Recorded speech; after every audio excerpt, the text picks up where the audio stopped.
his sister passed away. Oh, Oh, Yeah. Yeah. she was sick with COVID too. Yeah. That's what Yeah, that's what he told me. Oh, Jesus. Yes, I don't. Yeah. That's- They've lost a lot in that family. So Everything's Sorry to hear. live. thanks, Oh, well. Cliff. Okay. I don't have the minutes yet. We'll make sure that we get the minutes from the 12:15 and the 1-5 meeting this evening at the next meeting. I have a very short agenda that I put together, distributed out. I'm going to put it on the screen now so we can work through subcommittee reports, survey, deadline discussion. Let me put it up. I'm reading it. I shouldn't be doing it. Okay, these are our subcommittees. We don't have to take this stuff in order, but let me just do the last item, number 3, first. Our final public forum is scheduled for Thursday night. It'll be at 7 o'clock. The format is the same, 3 minutes, except I will only allow people to speak once to try to get more people. I anticipate, since it's the last one, we've been advertising it heavily. I think that there'll be a lot of people, so I want to make sure that in a 2-hour time frame, we have everybody that we need that wants to say something, to have the ability to say what they need to say within the 3-minute allotted. Then our final meeting is, I just had it.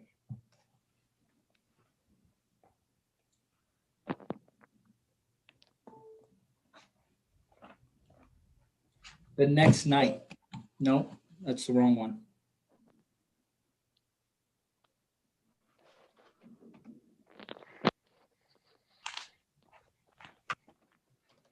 I think it's the 14th. the 14th. No. Yeah. It's the 14th. I had the 8th for some crazy reason, but it's the 14th.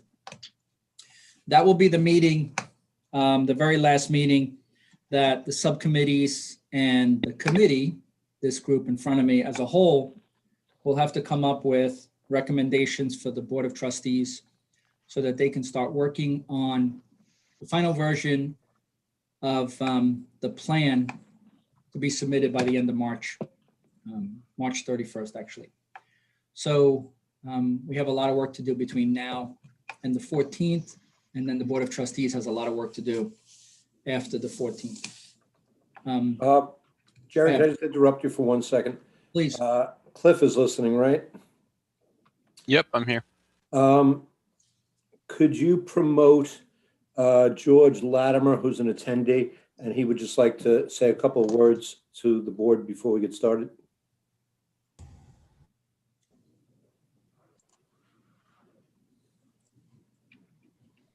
All right, he's Hi, promoted. County Executive, you on? George? Hi, Tom. Hi, friends. How are you? Hey, George. And hi. Good to see you all. Sorry to interrupt the flow of conversation. I promise I'll be very quick. I just wanted to highlight that as you go through your efforts to finalize your Mamaroneck Village plan, we are working on our police reform plan at Westchester County. And we are happy to give you whatever data and information that we've compiled, any of the proposed recommendations that we've received at our level. Some of them may apply, some of them may not apply, but Blanca Lopez of our team is certainly welcome to be a point of contact with any of you. We're all under the same mandate to respond to the governor and to prepare it in a certain way. So I just wanted to make sure that you knew you had that as an access. And we are certainly interested in what Mamaroneck Village is doing along these same lines so that ultimately we can all get the best possible plan together. And I just wanted to make sure I made that offer, remind that offer to all of you. And hopefully it's of some value to you depending on what your process is as you head toward completion. Thank you. Thank you, George. We appreciate Thanks, George. it. Yeah, we made contact, George, we made contact with Blanca end of November, beginning of December, and she was able to share quite a few things. And so I know that there's been more meetings at the county level, so I want to see if if there's more I can share with this committee. Because if it's an ongoing relationship, Jerry, Yeah. then I'm glad that it's underway, and Yeah. I appreciate you letting me just jump in to say that, and now drop back and listen, and appreciate being able to listen. Okay, good. Thank you, George. Have a good evening. Thank you, George. All right, so we're ready for committee reports? I believe one of the committees is missing. Yeah, Um, five. There's five. Yeah, Fine, the I have- it's the oversight. Well, we called it civilian oversight, but it's not really. Yeah, I so have two- I have it here. As we discussed, Committee, right? Yeah. But you could just so everyone knows what what committee we're committee's referring to. missing. Yep. Is the whole committee not here? No, two of us. Garrett is on the committee, but the rest of us are here. Okay. Do you want to hold that off? No. No, we're fine. We discussed today. We're good. Yeah. Okay. Somebody want to begin? Training? Training.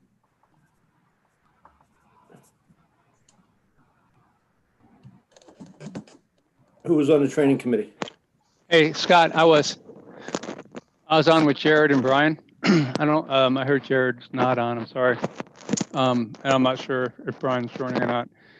But before the holidays, we had a call with Mark, Sergeant Ballantyne, I believe.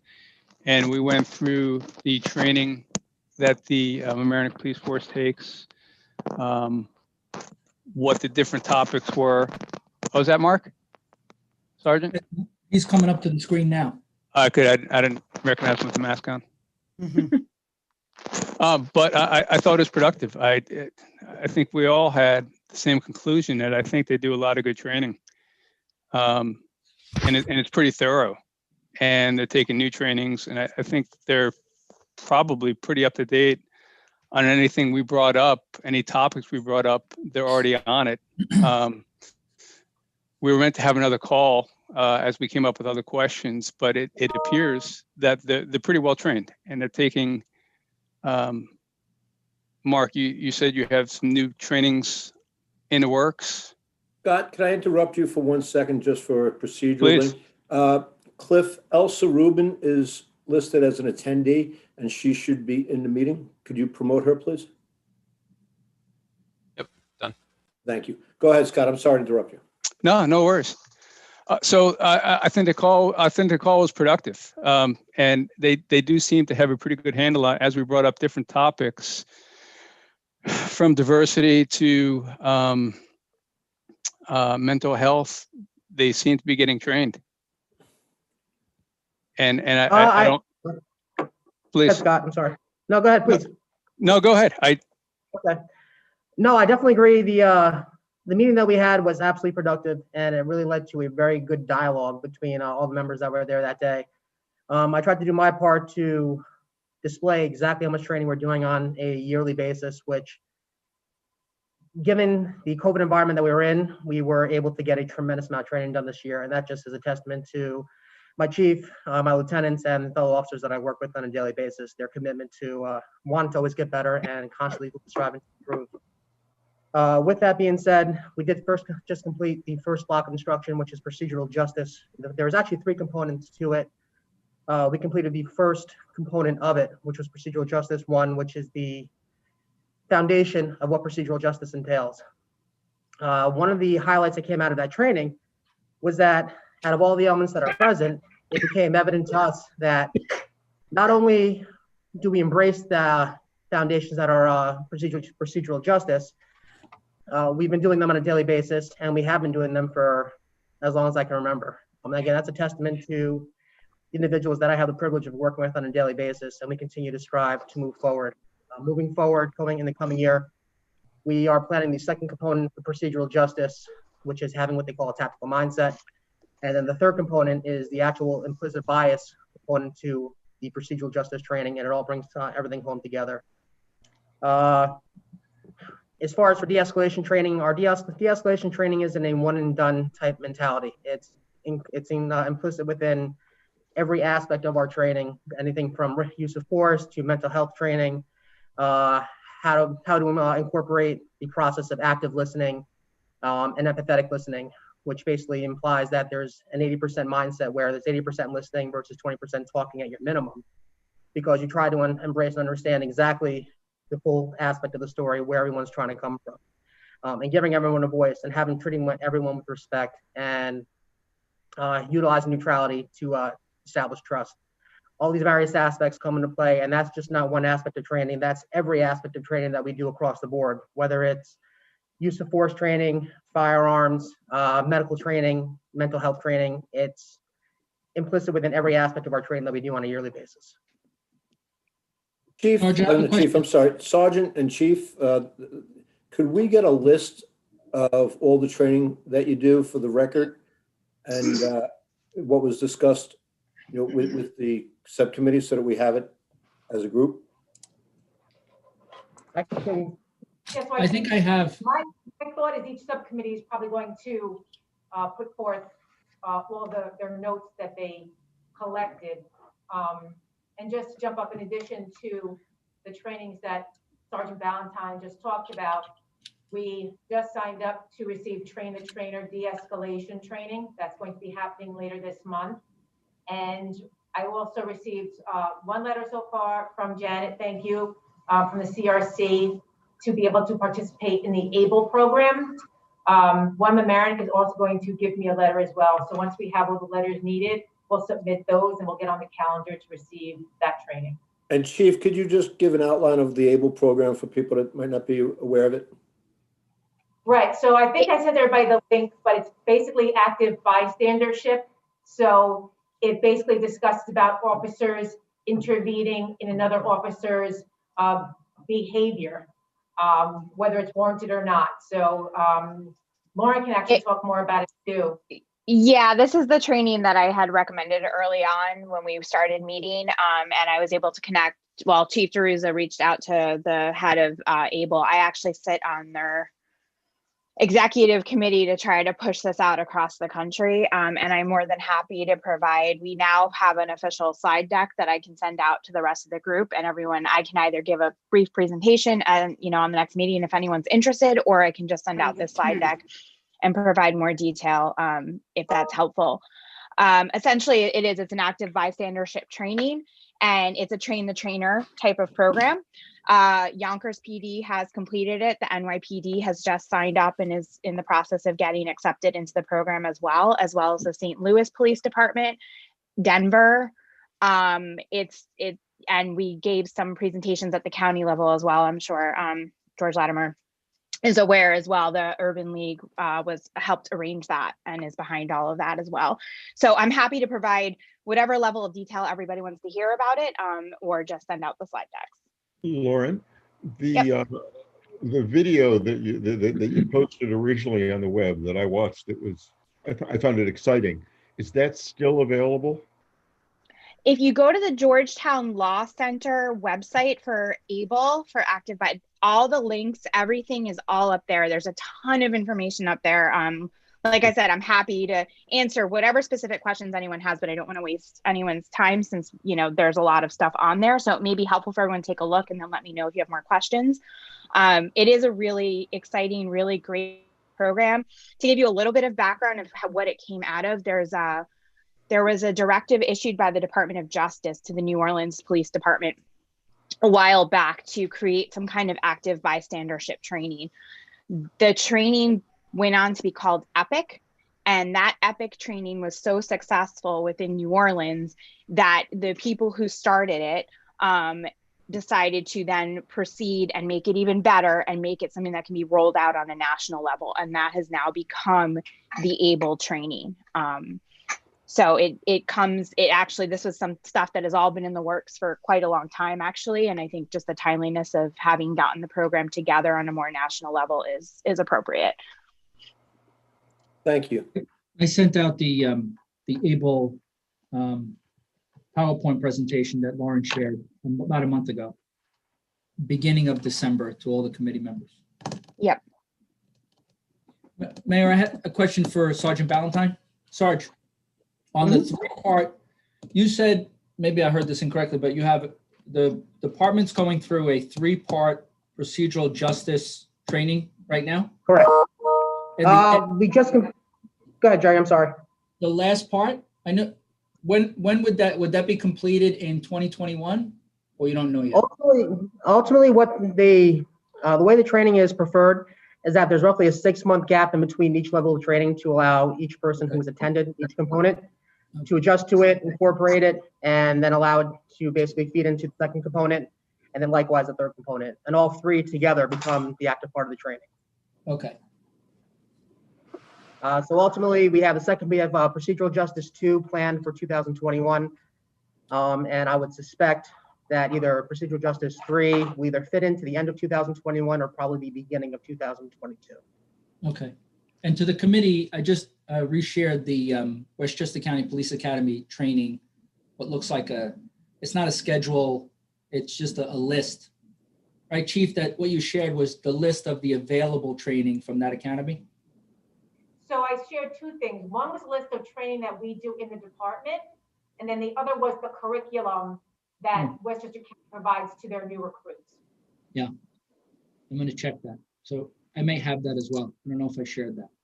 And just for reference, this ABLE program, the county is looking at possibly incorporating it for the new recruits. And then what would happen is at the department level, the officers that aren't new, that are already here, would obviously also receive the training to supplement that. And that is on a department by department basis. So. I have a question actually for the chief or for Sergeant Ballantyne. How deep is the saturation for any of these training programs, and what, if any of them, are mandated? So our firearms training is mandated. We're mandated to do that once a year. We actually qualify twice a year. Mm-hmm. Our taser training, we're mandated to do that once a year.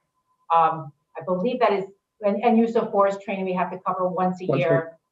Other than that, there are no other mandated trainings I'm aware of. And you don't mandate any other trainings? As far as from a state standpoint, no. It's No, I'm asking for the Village of Mamaroneck Police Department. You're talking about all these trainings that are available, including procedural justice, and I'm just interested to know whether that is mandatory for all uniformed officers, or can somebody do it if they feel like it? No. No. Sorry, I misunderstood what you said. So that's correct. It's department-wide. And so that would happen all in 1 year? You'd give it a certain time frame for everybody to have successfully completed procedural justice 1, something like that? Correct. So right, so we do our training in blocks of instruction. So normally we put out a training, let's say in March. All officers, unless they're out for some injury or things like that, they are going to complete it within that, usually within that time frame. Yes. Okay, thanks. Mm-hmm. Is there anything else I can answer in regards to training? I'm good. Thank you, Sergeant. Is there any way to measure success in the training? For example, de-escalation or procedural justice. Is there any is there any measure of success or lack thereof? Do you review incidents and see if the training could have been implemented better or something like that? We always evaluate every aspect, and I'll defer to the chief further on this, but we always evaluate every aspect of training to make sure that it's productive and conducive as far as to how we operate as a department on each and every day. That incorporates into our day-to-day activities, and ultimately, as far as if there is any kind of discrepancy on a field basis, we would evaluate that as needed based upon whatever criteria was met or whatever the necessary factor was. But I can defer to the chief further in regards to on a department level. Right, and what I can say also is if there is a call for service that officers and a sergeant respond to, the sergeant then evaluate it and speak with the officer about things that they did right, things that they could have improved on, things like that. So that would be part of any kind of critique to see if the training, if it really stuck with them to say, hey, listen, yes, you listened in training about how to de-escalate this situation, you use these tools, you know, as part of your toolbox when dealing with this person. So good job, kind of thing. Got it. And then correct me if I'm wrong, as far as I understood it as well, if there was any kind of complaint that called into question whether or not someone was actually trained or should have been trained differently, that is something that's looked at in conjunction with the complaint process as well, right? And training is an ongoing, ever-going process. It completely evolves as each day goes by. So it's not a one and done type of philosophy. We're always training. We're always looking at better aspects and looking for the bigger, better way of getting to a given destination and serving the people the way that we need to. And is sending someone for training a form of disciplinary action that the department might take? It could be, if they need some kind of refresher type training in something, for sure. I assume that procedural justice does not stand in terms of domestic violence incidents. In other words, the aspect of procedural justice, which requires that both sides get their story told and get a hearing before any action is taken. So you mean on a call for a domestic incident? Correct. Right, so usually on a response to a call for domestic incident, right, both parties are interviewed on scene, and then depending on what had transpired, if an arrest needs to be made, there are mandatory arrest offenses in New York State, and the officer would have to make a determination as to who would be the primary aggressor in that situation. And if it was warranted that it applied, then arrest would have to be made, correct? I mean, that's pretty, but I think if you ask any, line officer who's going to respond, they're going to say, yeah, I got to arrest the guy. If a complaint comes in of domestic violence against a woman, I got to arrest the guy. I'm not leaving without him. Necessarily true. If upon their investigation, they deem that the female was the aggressor in that situation, then she would be arrested. Okay. So I have a question. I know there is a list of training. Some you've just taken year after year, some are a little bit newer, but is there a training you do not take today that you would like the department to take? So we've spoken in a couple of the groups about the 40-hour crisis intervention training, and that we would love to have the entire department receive that 40-hour training. It's just a matter of personnel and availability to get everyone to receive that training. De-escalation is always a good training, and we're in the process, like I said earlier, of getting officers trained to do a train-the-trainer type thing. So those are our big two primary ones that we're focused on. And to add to that, we already have additional officers planned and scheduled this year to attend the crisis intervention officer training. That's going to be taking place, at this point, it's in March, obviously with COVID.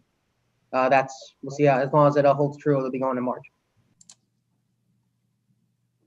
I'll share the SIT training one page or the one sheet, Chief, that you provided last week. Perfect. I didn't do that yet. Okay.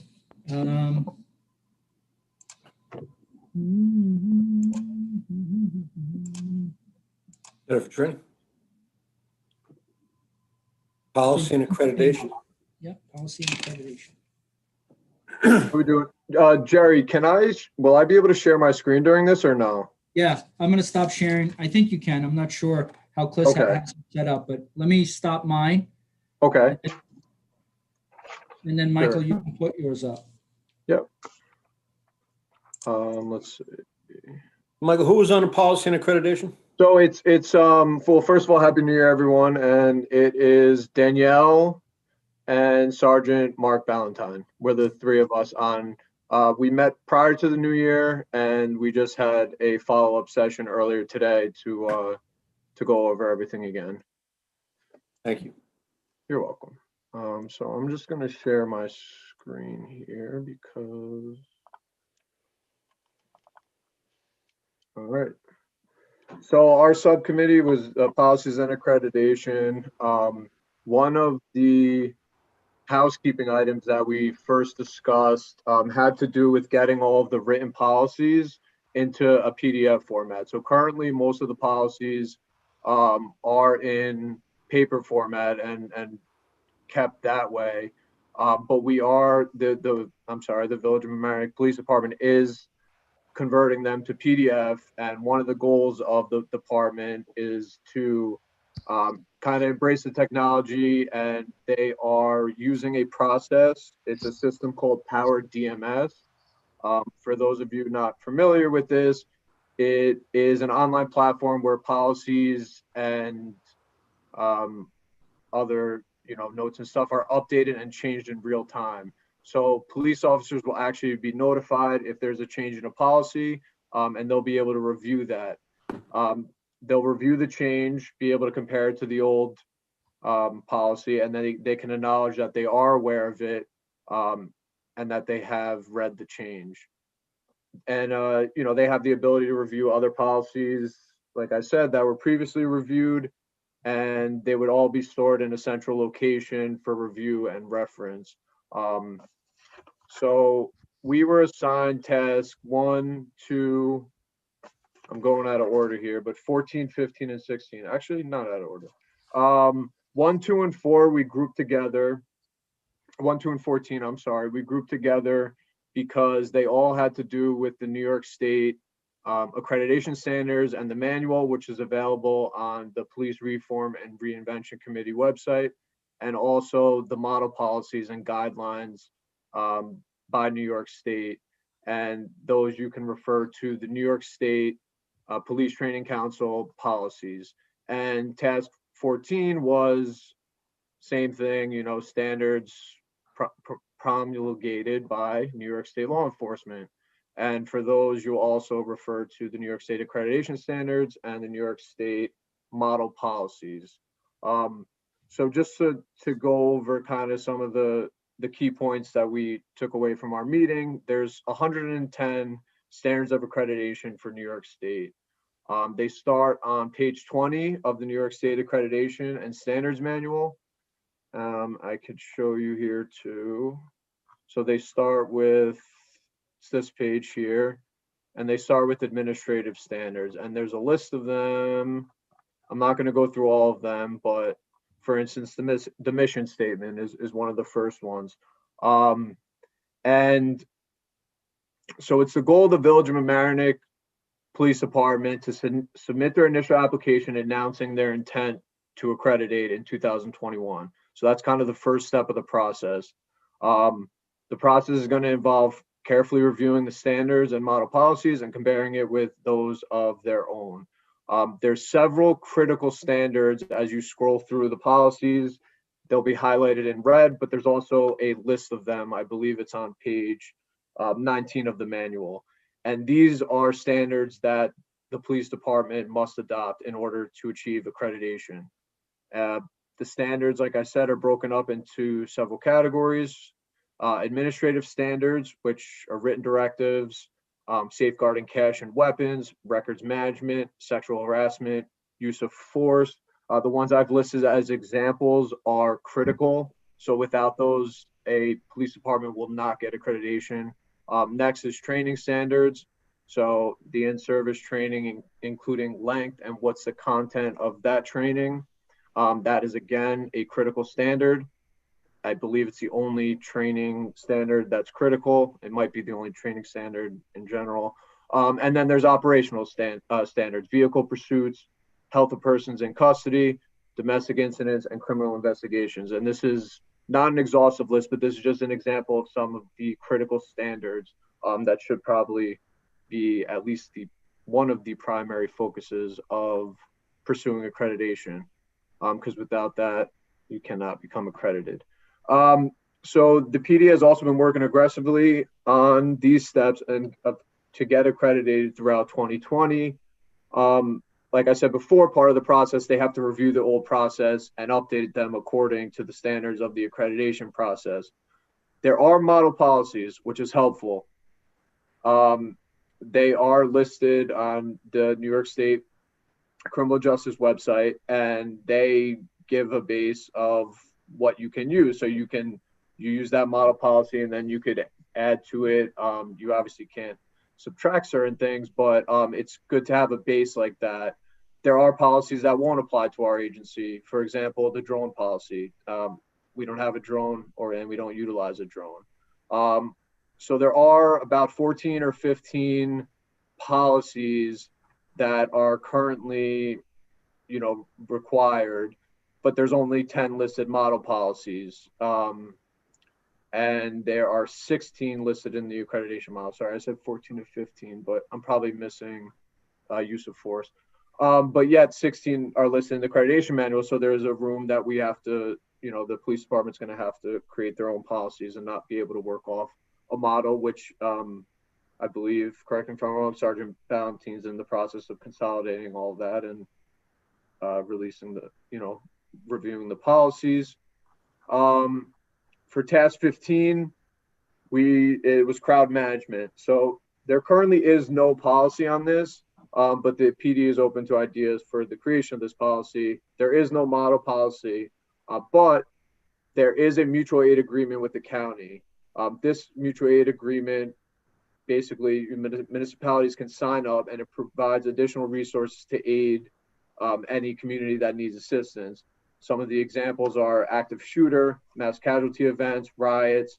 So the riots portion is really kind of the crowd management focus, as well as, the other mass casualty and active shooter events. So those would be some options to include in some sort of policy for crowd management. But they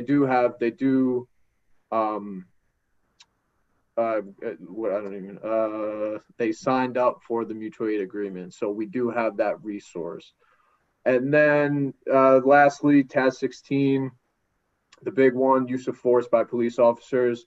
The Village of Mamaroneck currently has a use of force policy. It's up to date and it has to be reviewed every year.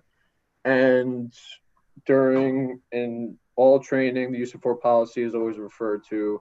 It's constantly reinforced by train's going by. It's constantly reinforced by Village of Mamaroneck and New York State. And also use of force also, not only is it just physical force, but mental health awareness when dealing with the community. So that policy is up to date and current. And like, I said before the Village of Mamaroneck Police Department is working on getting all of these up into Power DMS, and the main goal for the Village of Mamaroneck Police Department is to achieve accreditation. And was task 16 in effect 2-3 years ago? In terms of the use of force policies, were they? You've had a use of force. Okay.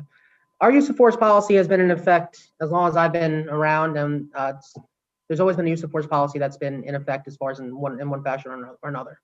And has the current policy that? So I'm sorry. Go ahead. Has it always been followed? To my knowledge, as far as every use of force incident that is generated, it does get reviewed as per our policies and procedures to make sure that it is consistent with our current policy. The current policy that's in effect came down from a model policy, which was issued by New York State MPTC, which is the Municipal Police Training Council. And basically, whenever a policy comes down from the state, we embrace any aspect that's in there. And ultimately, for the most part, New York State will come down and say that while you don't have to adopt the format that it's in, the content has to be consistent with what you currently employ. We've adopted that policy that New York State has brought down. We made it to in line with the Village of Mamaroneck Police Department, and that's currently where we stand. So the current version that is active is the most recent version that has been in effect. And have there ever been any complaints under that policy? I'll defer to the chief for that. Not that I'm aware of, no. So certainly not since you've been chief, but since you've been lieutenant, say, or even before that, are you aware of any complaints regarding the use of force regarding the Village of Mamaroneck Police Department? To my knowledge, there has not been, but I can check and get back to the committee on that. I mean, I think we haven't really addressed the issue of complaints and civilian oversight of complaints and that sort of thing. So I think we will address it, but I just thought that this was a specific moment, particularly regarding the use of force, where I think, straying from the policy is, what obviously, for example, Jacob Blake is, where real danger can happen. So I thought I would ask whether you know of any complaints that have been made regarding that. But if you don't, if you find out, I'm sure the committee is very interested. Yep, like I said, to the best of my knowledge, there hasn't been any, but I will. Yeah, and also, if I'm not mistaken, the prior chief mentioned that there hasn't been in at least 10 years a use of force complaint. But Chief DeRusso can double check that.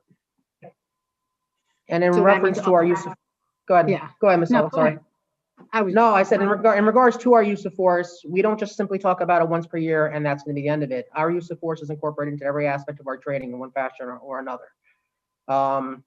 Whether or not it's medical care, all the way up through deadly physical force, as far as it's all discussed in every capacity and every training that we talk about, because it is a living, breathing thing, and we do understand that, and that's why it's incorporated into every aspect of it.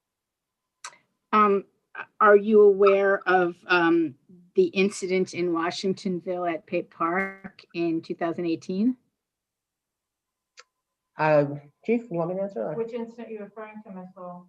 The one that I wrote to you about, I guess, but I sent the whole committee some videos yesterday that had Jarrett Winchester speaking to the Board of Trustees, and also video of the incident on July 4th, 2018, where 14 police officers and 3 police dogs made a show of force. Now, that may not qualify as a use of force, but made a show of force when there was in fact no criminal complaint to which they were responding, and stayed there the entire day on the corner of Madison and Old White Plains Road with multiple vehicles, multiple officers, and really just spent the day there. Now, my understanding is that the chief was away, and I don't know who gave the order for this show of force, but I do know that a lot of residents were extremely intimidated by it. And I don't know whether you would consider this within the use of force is a showing of force.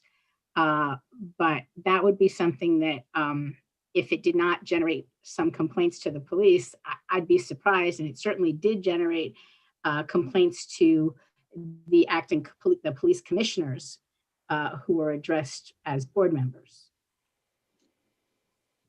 So you're correct in saying, right, so it would be considered a show of force versus a use of force. So it wouldn't necessarily qualify under that umbrella.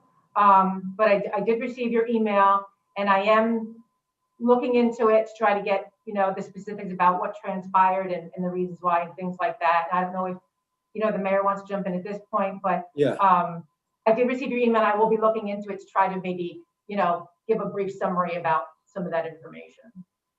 I'm not surprised that you will look into it, Chief. I'm really not. I appreciate that. I just want to follow up with what, after that was reported, the chief of police did have a couple of appearances before the Board of Police Commissioners to discuss the genesis of that. And so the Board of Police Commissioners did meet and discuss it. After that, Mr. Winchester, myself, the police chief, Mr. Larry Albert, who was also aggrieved by that situation. We had a number of meetings to discuss how we could better communicate, how we could better avoid these situations in the future. I'm sure that if Jarrett was here tonight, he would agree with me that those were productive. That doesn't mean that everything is solved, but we have been working on it. Obviously, that hasn't happened in the interim in the past 2 July 4ths. But I don't want there to be an impression that there was no action taken, because there was action taken, and there was a real attempt to reach out to the community, to reach out to the people who were affected, and to hear them, and to make sure that it didn't happen in the future. But you're saying that nobody was disciplined for that. I'm not saying that. I'm saying what I just said. Okay. Michael, can you put up your summary again? I had a question about number 15. Give me 1 second. Yeah.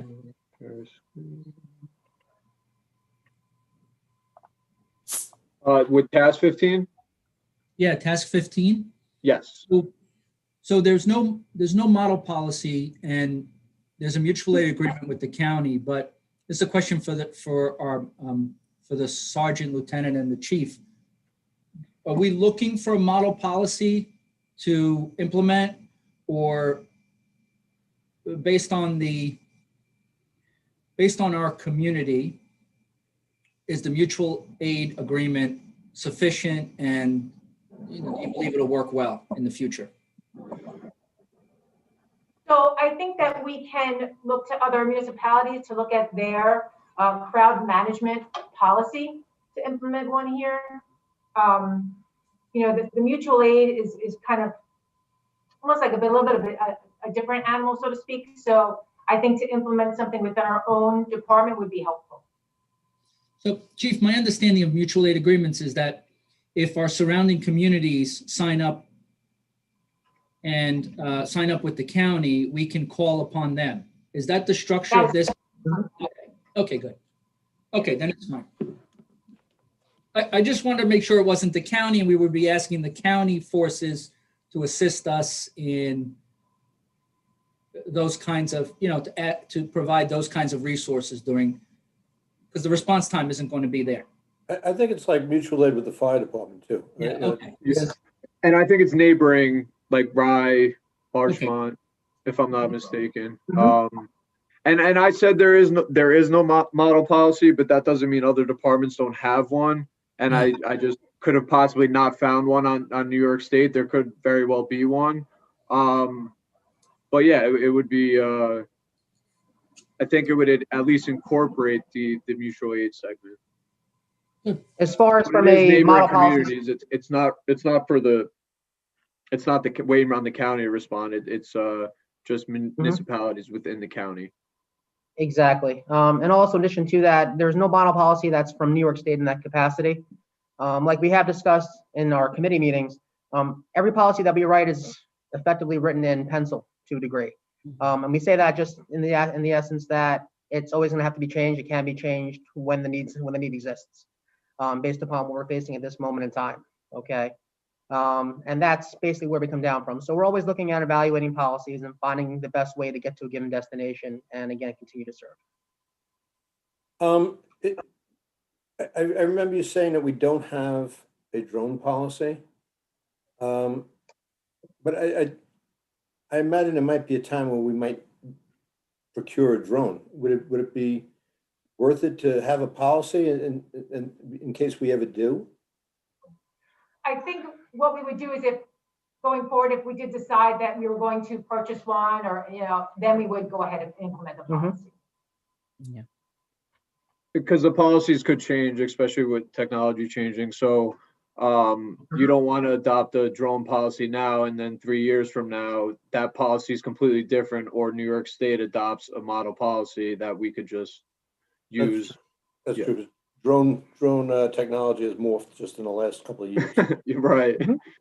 So, but is the decision to not have a drone policy because we don't anticipate using a drone? Because we do have a drone. It's just we currently don't have one at the moment, Jerry.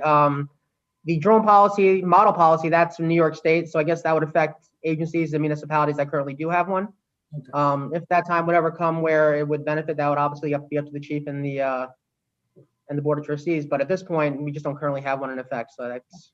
Jerry, you're causing a problem. Sergeant Valentine's chomping at the bit to get one. Yeah. Oh. Sergeant Valentine and I have a good relationship, so we sneak things in once in a while. You know what I mean? Okay, good. Thank you. All right, thank you. Thank you. Thanks, Mike. Next. Absolutely. Jerry, what's next? I don't have the. I'll stop sharing now. I'm sorry, man. I sent it over. You did? Yeah, I sent it over just a minute ago. It was, Okay, I got it. got it? Okay. Community. That's community relations? I think so. I just have community because I attempt to write in shorthand, but I don't really read my writing. That saved you a lot of time, leaving that relations off there.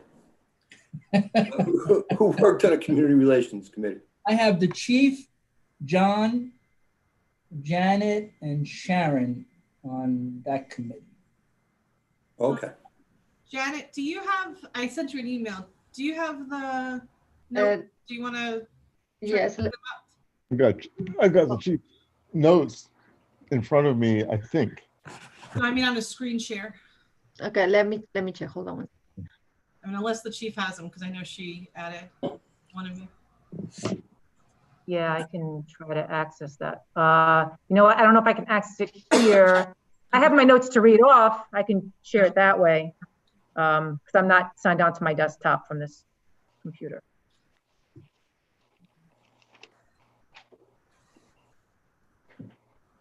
Otherwise, Somebody want to begin? Yeah, I can talk. That's fine. So, right. So we had numbers 3, 4, 5, and 9. So community interaction, quality of life improvements, community-based outreach and conflict resolution, and law enforcement assisted diversion programs. So when we talked about community interaction, and these were all ideas that we came up with that we want to go ahead and put forth for the for review. So we talked about conducting both indoor and outdoor forums. Those forums would include both topic-specific and informal Q&As. So for example, topic-specific would be domestic violence, talking about New York State mandatory arrest, exploring cultures and beliefs regarding domestic violence, etc. Immigration concerns, the difference between ICE and police, when are police required to contact ICE, etc. Know your rights, information on what your rights are when stopped by a police officer, etc.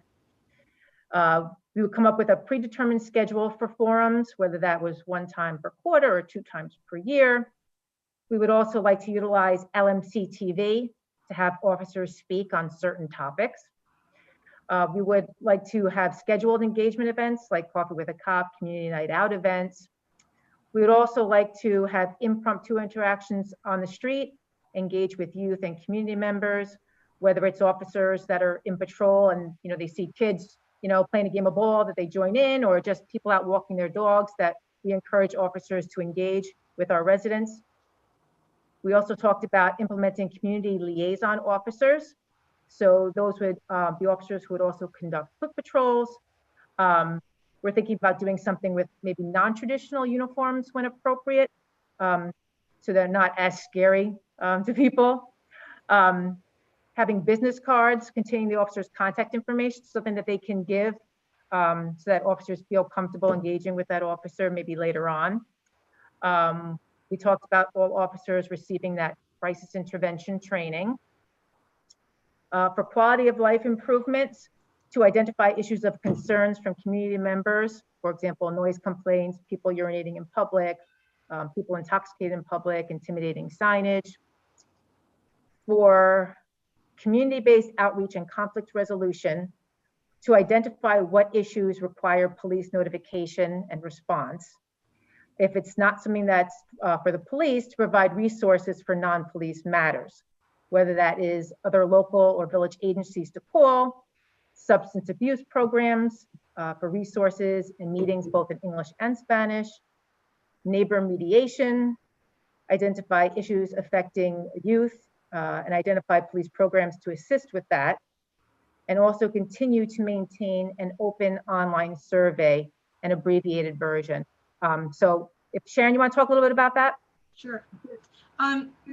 So right now with the survey that was put out, it was put out, in the middle of the holidays and Christmas, New Year's, not necessarily the easiest time to get to people. And also with the compromises of trying to get as much in there as we could to accommodate most of the committee's requests, it is a little bit long. It's not a bad thing because we're trying to get a lot of data, but on an ongoing basis, what we would like to do is have a shorter version where it's questions that have, whether it's a numeric value or a strongly agree, strongly disagree chart, and then just one text box. Because right now, we have 14 different text boxes. And if you have, 6, 7, 800 replies, that's a lot of data. One text box where they can put whatever they want in. And this way, if we're able to adopt some of the things that will come out of these 5 committees over time, as COVID is not as big an issue and people are interacting more, hopefully we will be showing a little more transparency, there'll be more community outreach, and people will be more open to doing a survey, especially if it's quick. And so it would just stay open indefinitely so that it's not, let's report the results on a certain day, rather it's every time you have an incident or you want to put something in there, you can continuously put it in and someone in the village could see it. So it would give information throughout the year to either the village or the police department, depending on what was reported, to have an ongoing conversation as opposed to this one-time survey. That's a very good idea. So we also, for law enforcement assisted diversion programs, we've spoken about the Westchester County Crisis Stabilization Team, who we already interact with. There's the program of Hope Not Handcuffs, TASK, which is usually mandated from the court, and that's treatment alternatives for safer communities. We can also work with our local ADA for alternatives to incarceration, and the possibility of adding trained professionals to the MPD staffing based on funding. So I believe Ms. Saul sent out something about the program that's being used in Oregon. So something of that nature, but that would be, as budgets would allow. Yeah, and that's come up through some other interactions as well. So I've also heard of it and was going to send that out. But as usual, Theodora beat me to it.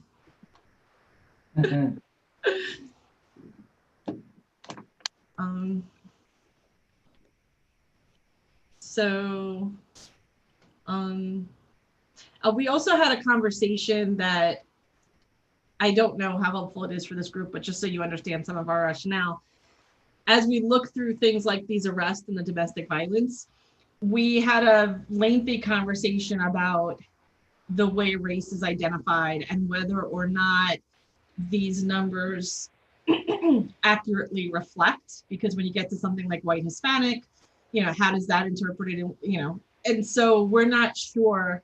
I don't think we have enough information to determine if these numbers are leaning towards, say, more Hispanics are arrested for DWIs, or is this grouping not matching 100%? So we're reviewing the data because that's what you use on the surveys, and that's what you use in every governmental document across the country, is you determine race and ethnicity. And whether or not everyone understands the difference when they're asked what's your race and ethnicity and they answer the question, do they understand the differences? And so does this make sense and really explain what's going on or not? And I don't know if it was our community or the other committee that we talked about, maybe keeping a committee running that has to do with, community members. So police representation and members of the community to address any kind of issues that might come up. Yeah. So one of the things that I believe we all talked about was that we know there's a deadline, and so we're all rushing to get things done. And I think we're working pretty hard to get it done in a short time frame to get to the Board of Trustees so that they can then make their recommendations to New York State. But why does that mean that we have to stop meeting and discussing and researching and coming up with ideas and working with the police department and the Board of Trustees? So we were hopeful that even though there was a deadline for the state, that maybe the committee could stay together for a longer period of time, maybe just not meeting as often, to continue the conversations and take those surveys into account and create the new survey and be a little more interactive to keep this going for all the work that we did. And be kind of like an advisory board? I'm not sure what you would call it. The ad hoc Get that far.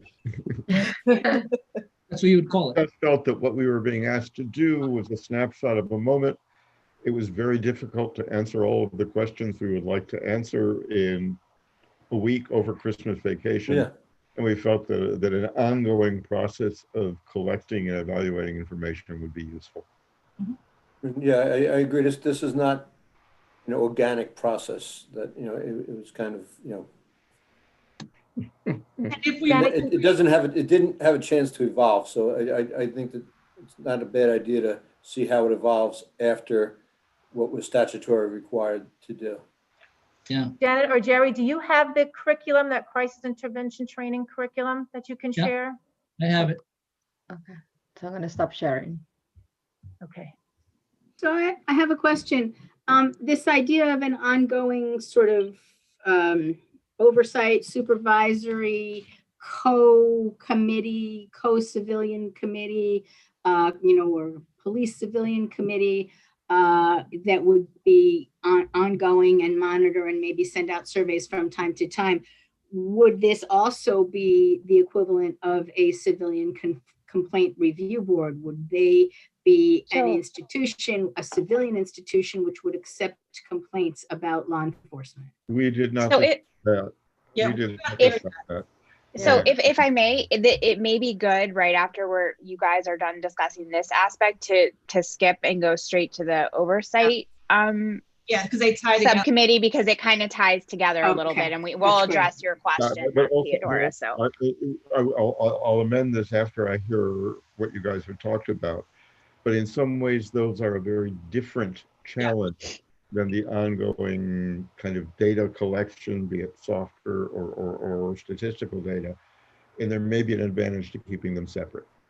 All right, so what we were thinking for community would be, if there's an issue going on in one community, that this group could come together. It would be representatives from the community, representatives from law enforcement, and whoever else may be necessary to address any type of issues that would come up. Yeah, so what we're talking about with this specifically, Theodora, is just continuing our efforts that we started, because instead of us being rushed into everything, we'll give our preliminary advisory comments.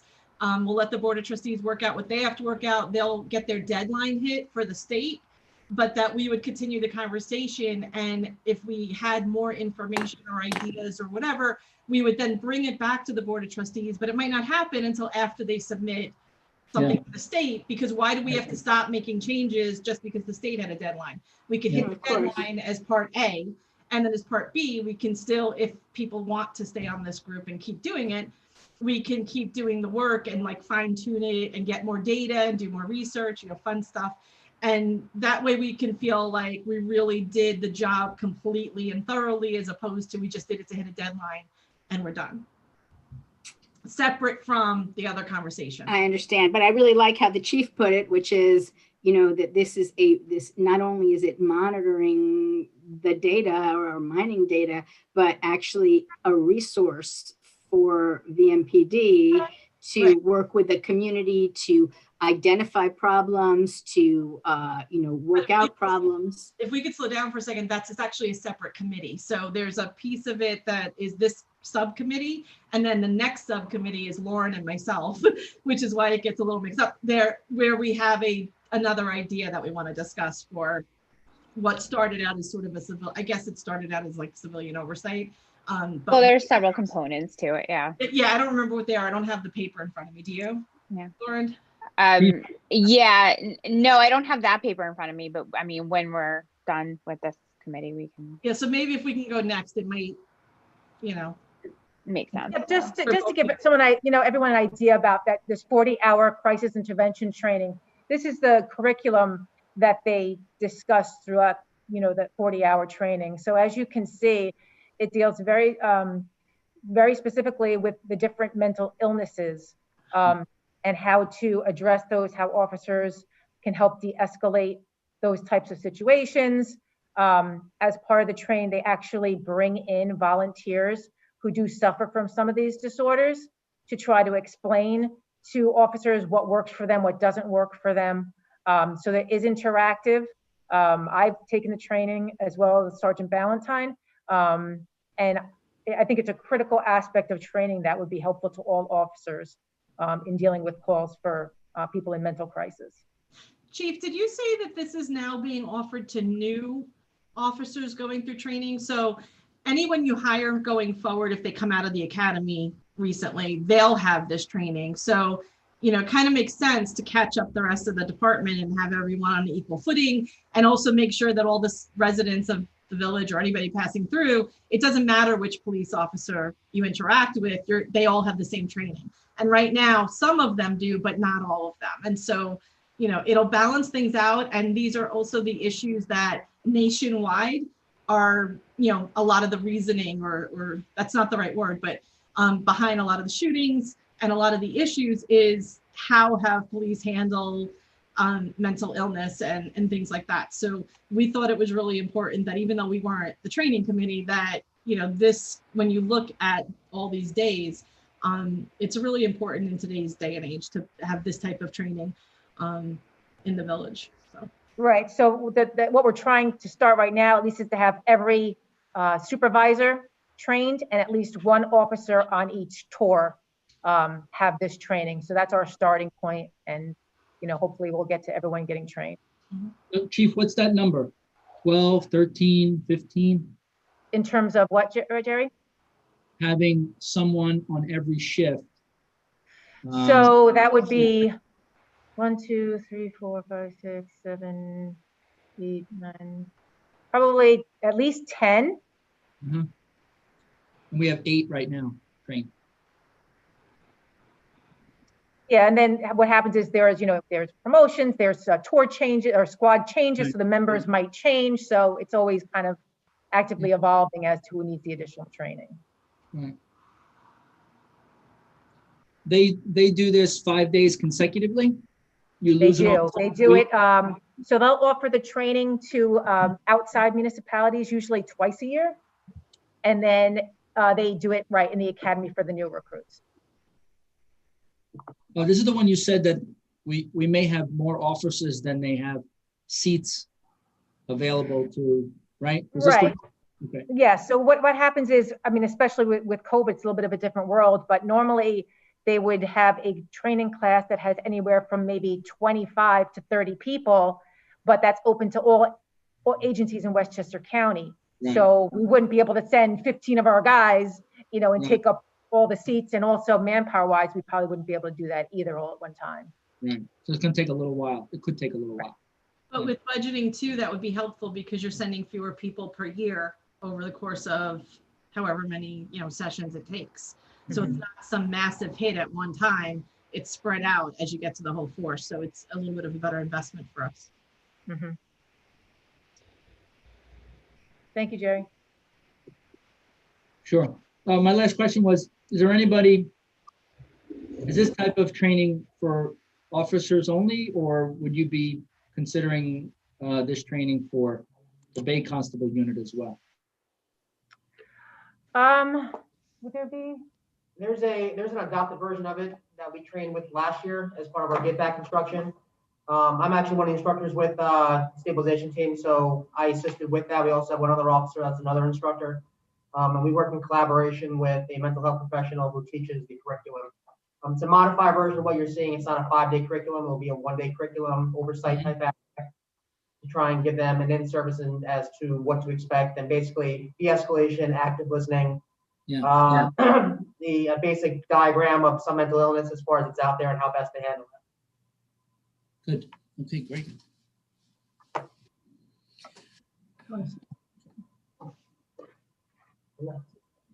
Mayor, I have a strong feeling civilian oversight wants to go next. Let him go. How'd you figure that out? No idea where you got that from.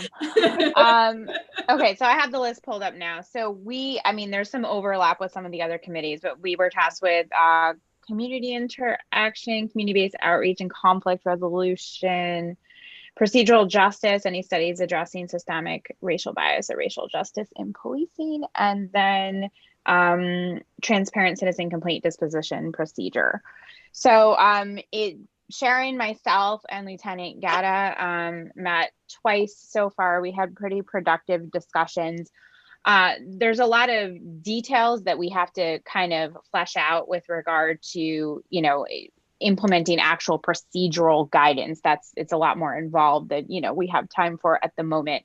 That being said, Lieutenant Gatta gave us a great overview over what the process kind of looks like today, refreshed our memory based on a little bit of what we had discussed earlier with these committee meetings, the process for complaints, and then the disposition that's available, which runs the gamut. Anything from, administrative dispositions with, formal counseling and whatnot, all the way to obviously criminal charges that could be pressed at several levels, including federal level, depending on whether or not there's civil rights complaints involved and whatnot. We came to the conclusion that, first of all, we don't love the name civilian oversight, as we kind of alluded to earlier. We thought that kind of made it out like it was a bunch of civilians overseeing the police department, and it's meant to be more of a collaborative process, we feel. And I know some of you may disagree, but this is what our subcommittee discussed. Sorry? People are already shaking their head, Lauren. I just wanted to let you know. So go ahead. She knows. No, that's it. That's what I acknowledged. Yeah, I said, I know some of you disagree. This is the conclusion we came to. And of course, we are seeking input from everybody. So just let us finish, and then we can get into the disagreement aspect of it. So we feel that it should be more of a collaborative process. We don't feel that it should be a bunch of civilians just telling the police officers or the police department how they should dispose of complaints. However, that being said, we do feel that there should be a larger number of civilians on such a board. So something like, say, 3 to 5 civilians with maybe 4 to 6 police officers on a rotation basis, understanding that complaints could come up while people are away. Complaints could come up that would involve a police officer that may have a bias or something of that nature, or may be part of a reporting structure that you don't want to include in the deliberative process, so to speak. The thought here was that ultimately there would be an odd number of individuals that would meet on an ad hoc basis based on the complaints that come in. We did not feel it was appropriate for such a committee to discuss or review complaints that had to do with, rules. Lieutenant Gatta, I don't want to say smaller rules, but I mean rules like Lieutenant Gatta gave an example of, someone not wearing their hat when they're out on patrol or something of that nature, where a complaint comes in and the police officer didn't have their hat on. That's a rules and procedures, very black letter type of situation that we don't feel is necessarily something that is appropriate for civilians to be reviewing. That being said, anything that amounts to something more than that would ad hoc call in this civilian committee that's collaborative with the police. And there'd be, at least 3 civilians, maybe 2 police officers that would meet, and they would give recommendations to the board of trustees and or the chief, depending on the level of the complaint, on what the ultimate disposition would look like.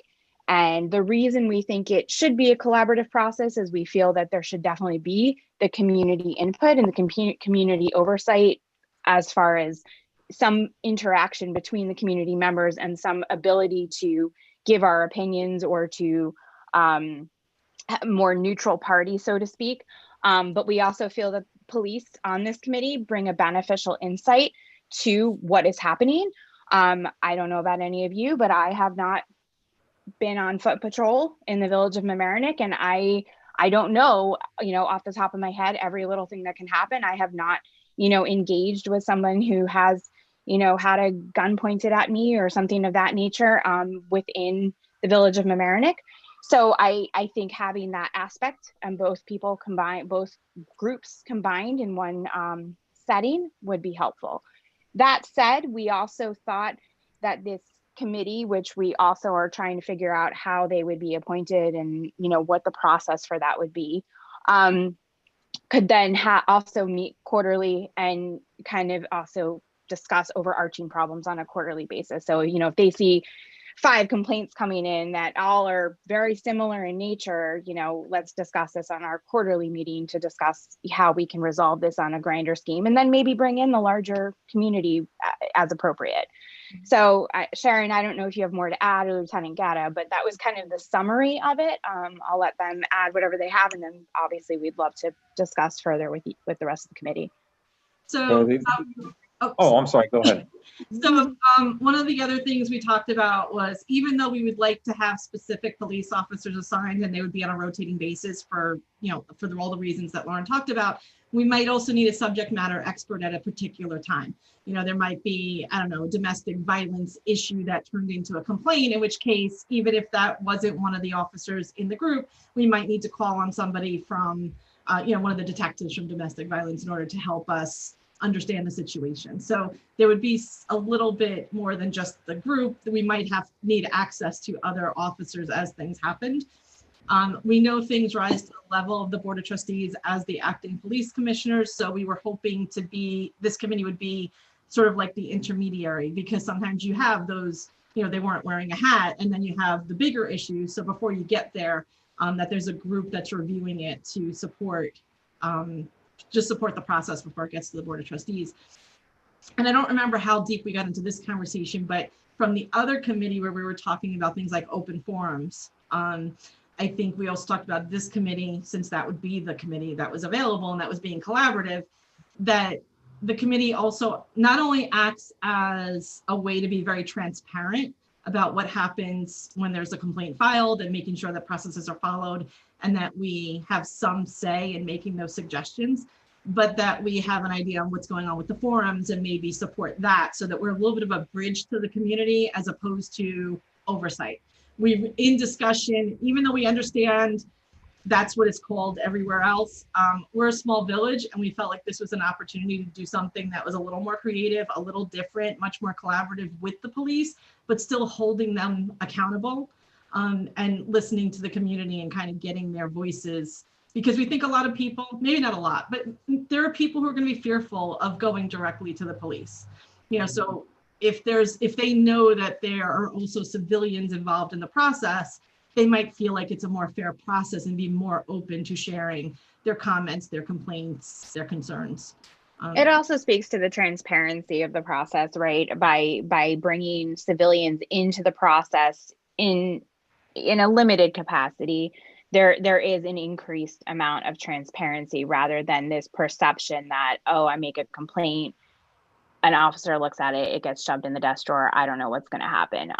Obviously, there's always flaws in every process, and not everybody always, believes that everyone's going to do the right thing. But by opening that up and having at least an opportunity for civilians to review with regard to certain issues, that may increase transparency and hopefully therefore trust as well. A clarification for a second. Is your vision that this combined board will be the body that initially receives the complaints, or will it be an appeals board? Yeah, so I think the thought is that it's a recommendation board, not necessarily an appeals board, but a recommendation board.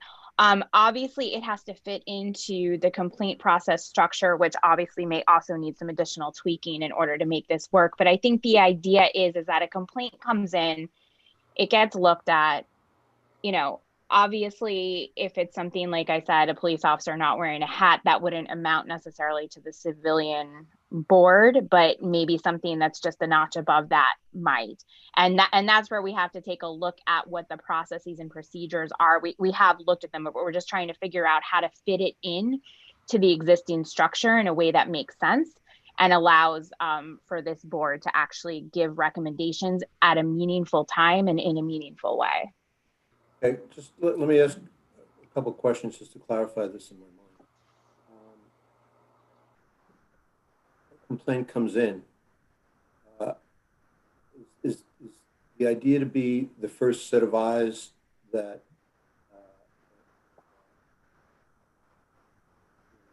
deal with the complaint? I mean, you're not talking about a situation where you're having a hearing with the police officer, right? Because then you would get into a situation where, because anytime you have a police officer come in, he's going to bring a lawyer. Correct. Yes. No, it wouldn't. It's not a hearing with the police officer. It's a disposition board. So essentially, a complaint comes in and what is the recommended course of action, not necessarily, you know, we recommend that this officer get, I don't know, let go or something like that nature, but, you know, we recommend to the chief and to the trustees that this proceeds and this gets sent to criminal charges. We recommend to the chief and the trustees that this is becomes an administrative process, and, you know, these are the, I don't know, the remedies available within regard to that process. Yeah, Theodora, go ahead. Thanks. According to Chief Leahy, he received 7 complaints last year, but found none of them to be founded, right? Do we remember hearing that in our first or second meeting? I think those were the numbers he gave us.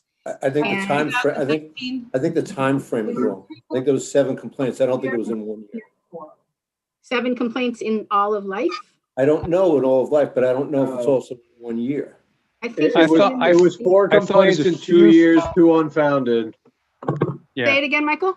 4 complaints in 2 years, 2 of them unfounded. I don't know where the 7 complaints, maybe that was since he's been chief. I'm not really sure, but it was, the time frame I remember was in 2 years, there were 4 complaints and 2 of them were unfounded. Right, we're unfounded. Yes. So it was a 50-50. That's what I remember. That's what I remember. Yeah. All right, well, I just foiled it, so we'll find out, I assume, at some point. But I don't know if we'll actually find out, certainly not in a timely fashion. I was just wondering, percentage of those complaints that this joint civilian VMPD committee, would the police members find founded? Well, I think it's hard to say whether or not it would be founded. I think maybe, if I'm understanding the concern here, would be, you know, a complaint comes in and then, you know, right off the bat, the police are like, oh, this is unfounded. We're not even going to call in the complaint committee. Is that what you're trying to get at? I'm just trying to understand. It's hard to say whether or not it would be founded, right? Because obviously it's fact-based, as we know. But do you mean whether it would ever get to the committee? I'm just asking whether you think any police officer on the committee would in fact find a complaint to be founded. Well, that's the idea by having 3 civilians and 2 police officers, in the sense that, you know, the idea being there's an odd number and there'd be a vote. And so if all 3 civilians are thinking that this is founded and both police officers think it is not, the recommendation would still go forth to proceed with whatever process was recommended, whether or not that means going to the DA and seeking charges be pressed or something of that nature, or if it means putting a formal counseling letter into the file of the police officer and that staying there for the remainder of the career or a shorter period of time or something of that nature. I don't think the idea is that the police would be able to override anything, but I think we do value their collaboration in the process. Why are you afraid? The only thing I'd like to say, if I could just interject for a moment, about Ms. Saul's question, is the short answer is yes. We've had complaints which are investigated by the internal affairs component, which is typically the detective sergeant, and we have sustained charges, departmental charges against officers. So it was investigated by police.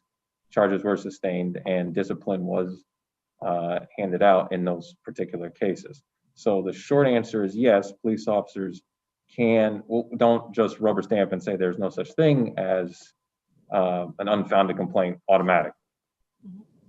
I would need to see some documentation of that. I have to say, I believe that the wall of blue is intact, and any officer put in that situation will be found out by his or her fellow officers as the one who voted for a fellow officer who in a village like this is also, you know, family friends and stuff. I think we'd have a very, I think we'd have a very hard time having neutral or open-minded officers sit on that committee. I just don't think that exists. But Theodora, that could also be said for the civilian portion. This village, I mean, I've lived in a couple different places. This village has groups of families that have been here for generations. there are people in, and I don't know if it's good or bad, there are people who are related to people in government offices and the police department and the fire department. Sorry, this truck's passing by. Who know each other. And so it would be possible for you to pick X number of civilians to be on the board. And if it's people who are related to other officers or friends of other officers or neighbors of other officers, you would get into the exact same thing. The only way to get away from it would be to say, well, let the state take it over or let Westchester County take it over. And even then you still don't have 100%. So I think if you're trying to create something to address an issue that we're not really sure how bad it is. We know there are complaints. We know there's fear about bringing complaints forward. We know that in general, we seem to agree that there should be something in addition to just the police investigating themselves. You have to give a little bit of trust to creating it, because you can be lawyers or civilians who are not lawyers. You can understand the law and you can make decisions, which may or may not be carried out. If I may, sorry, go ahead. No, but your point being that the police officers couldn't be trusted to give their real opinion, their honest opinion, because it might come back on them. You can also use that for civilians who know the police. Sure, but the police should not be trusted to do that. No, but I think you also have to add the component to the process is that these police officers that would be sitting on this board have to, I mean, first of all, it's not just everybody, and they have to understand that this process is for them as well, right? Like we said, transparency is absolutely important. It protects them, it protects their status as police officers. They don't want to necessarily have someone in the force that's going to bring a bad name to their department, that's going to bring more investigative, and they do nothing about it. And let me finish. I'm saying as part of this process, there needs to be a discussion around that. When these police officers are selected to sit on this board, there needs to be an understanding that this self process is important and that the sanctity of it goes away if they don't actually impose some kind of, finding of guilt or whatever you want to call it, depending on the procedure that is before them, in order to make sure that they're following their rules and procedures. They don't want more scrutiny brought to their police department because they're covering everything up. That brings their credibility into question, and that brings their role as police officers within the community. Talk about like breaking down trust. You have to at least give an opportunity for that trust to be built and have them understand that if they want to be a part of the process, they have to understand the sanctity of the process as well. I don't think flat out excluding them from the process adds any kind of credibility to the process. I don't think you have to exclude them to not invite them. I think that it should be a civilian committee, not a police committee, not a police civilian committee. It should be a civilian committee. The police have their process, but and the civilians, let me finish now. Come on. Civilians have a different perspective. I know people right now who are afraid to fill out the survey because they think they will be identified by the Village of Mamaroneck PD officers who treated them in a certain way. And we will then be punished accordingly in whatever way, whether it means pulling them over a lot, stopping them on the street, giving them a hard time.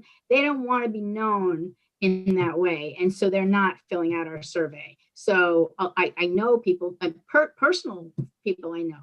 And then there's, other people obviously who just don't feel comfortable doing that because people don't feel comfortable with police officers when they've had a negative encounter with a police officer, and you're asking them to address a board that includes police officers. The police officers maybe that they have their own disciplinary procedures, right?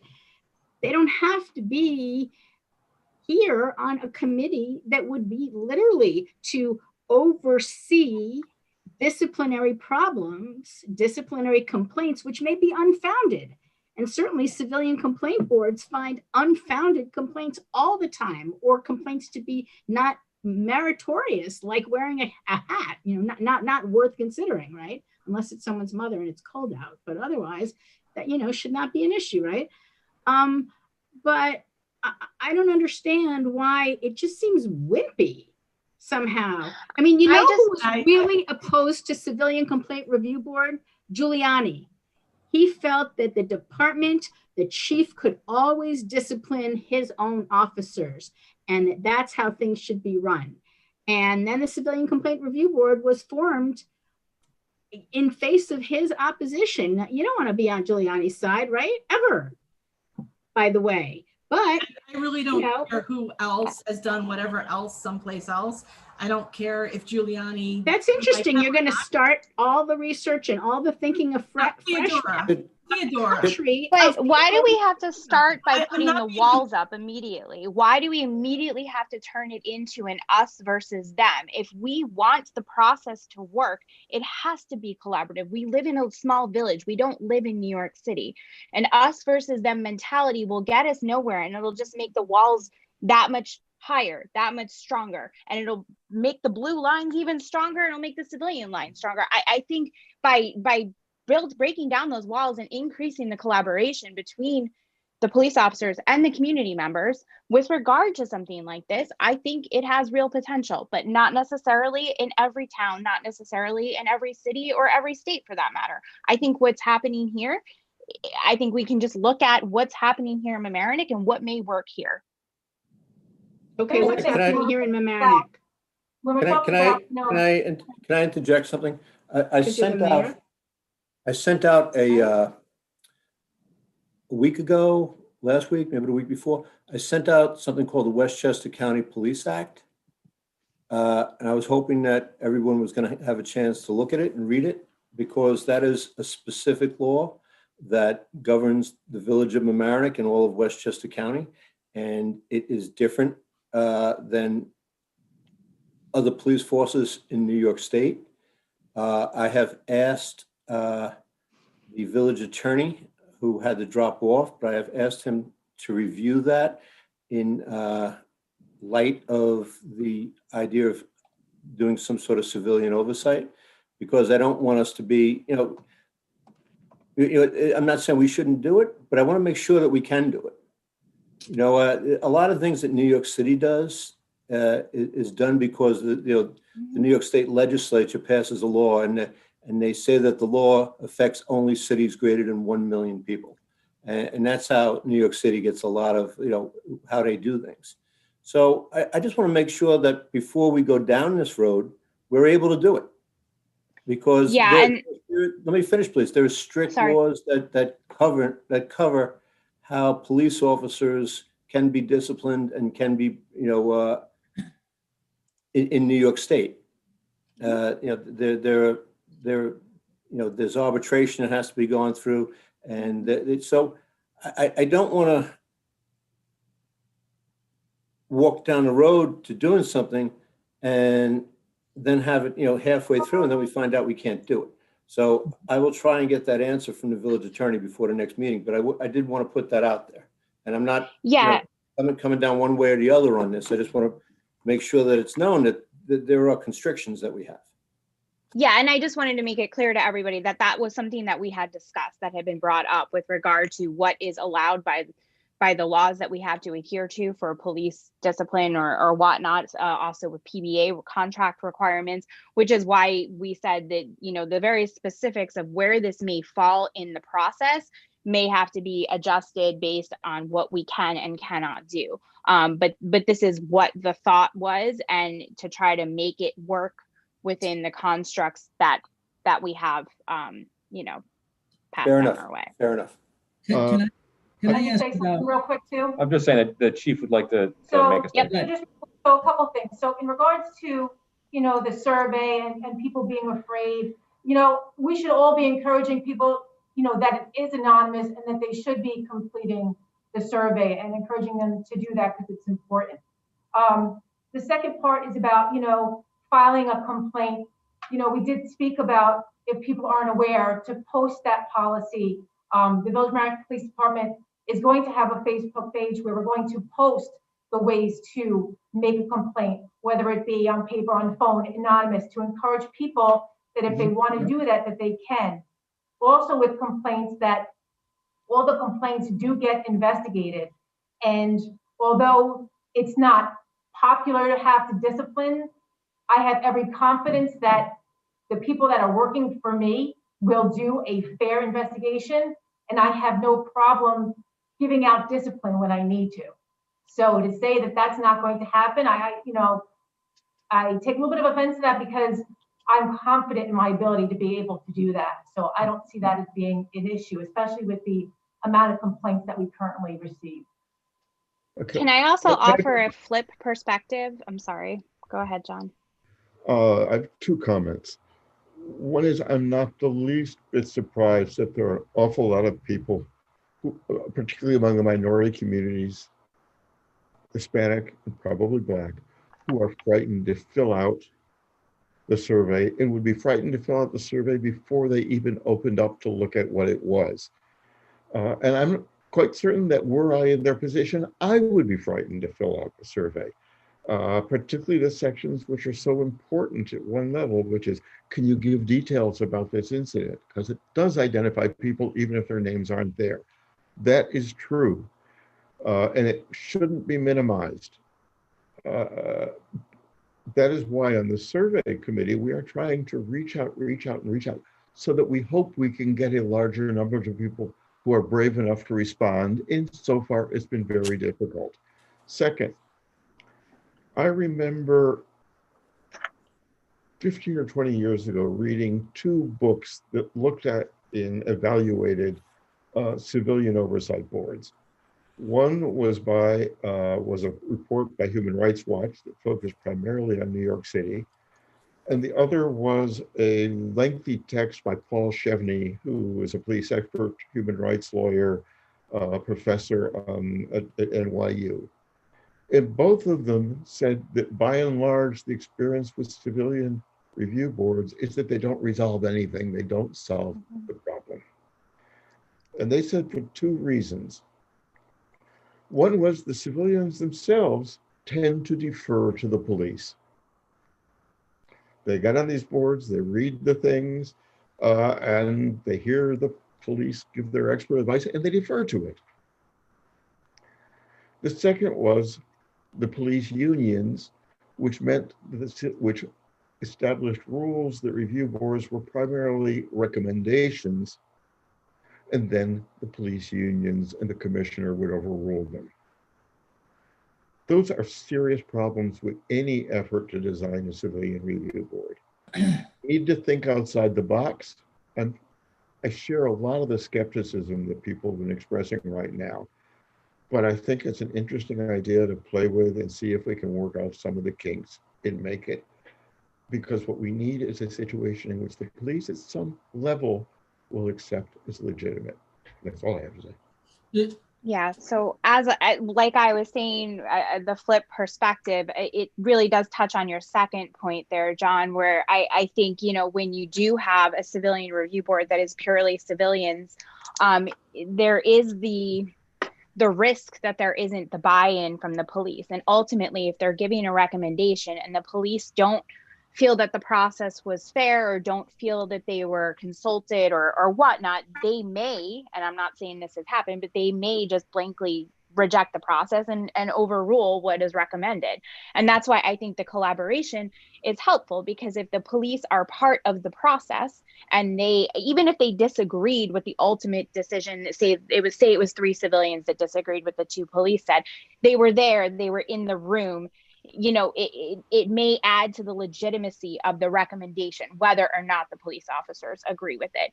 Hey, Sorry. I'm sorry. Go ahead. Finish. I'm sorry. No, I was just going to say the other flip side I was going to point to is also, I think it's important to have a police perspective in a way that also civilians, there may be complaints that touch on subjects that civilians may actually diminish. They may look at it and be like, I don't really think that was such a big deal.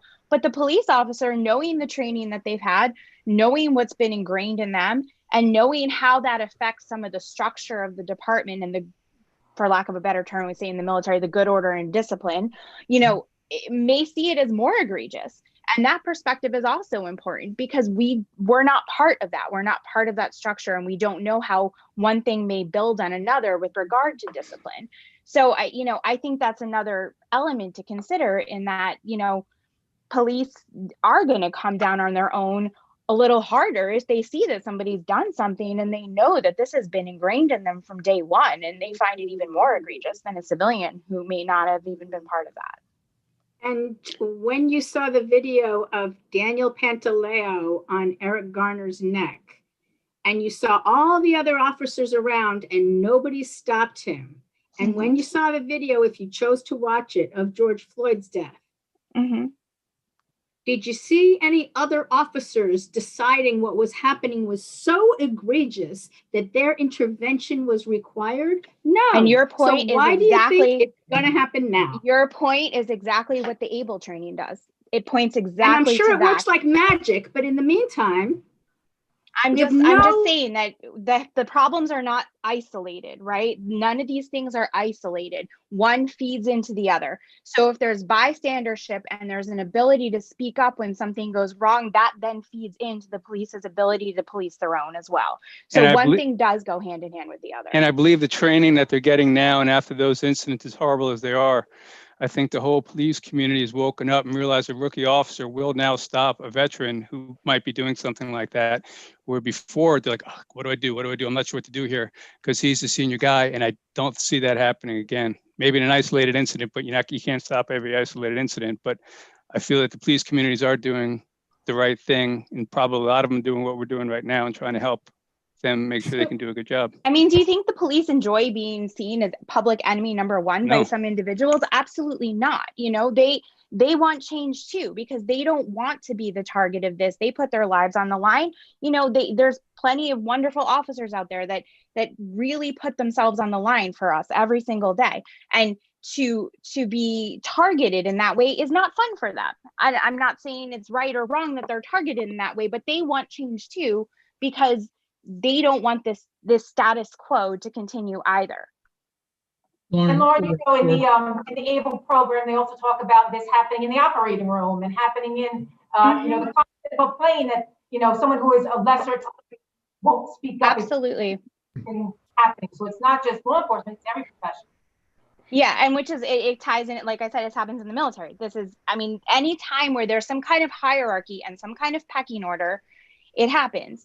And it just happens to be more egregious and more dangerous when people have something like an ability to cut someone open on an operating table, fly a plane that could crash and kill people in the back, police officers who have weapons. It's a heightened risk. And so that's why that additional training is even more important at that level.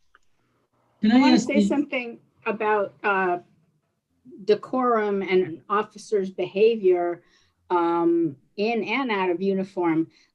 But I don't know if you would all agree with me, but I would argue that the thin blue line flag, the black and blue, as opposed to the flag of the United States of America, made its appearance initially in opposition to Black Lives Matter. All of a sudden, after a couple of months, we saw Blue Lives Matter and a particular coloring, which is not the flag of the United States. And the name for that flag is the thin blue line flag.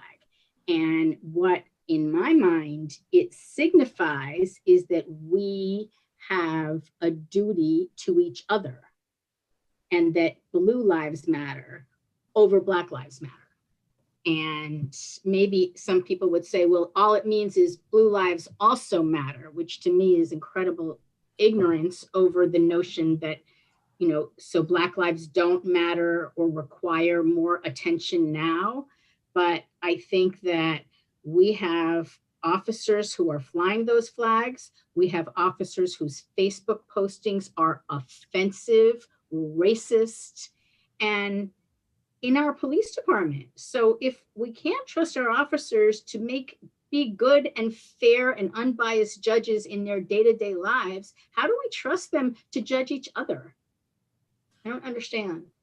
Well, I don't want to get completely off topic either, but you know, there is also a blue line flag and a red line flag and a green line flag, which significant support for EMS, support for fire department, support for police department.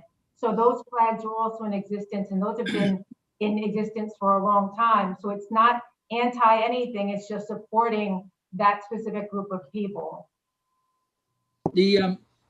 Can I ask Lauren or Lieutenant Gata, the 3-2 committee, the 3-2 group, how does that work in elevating to the police commissioners at some point?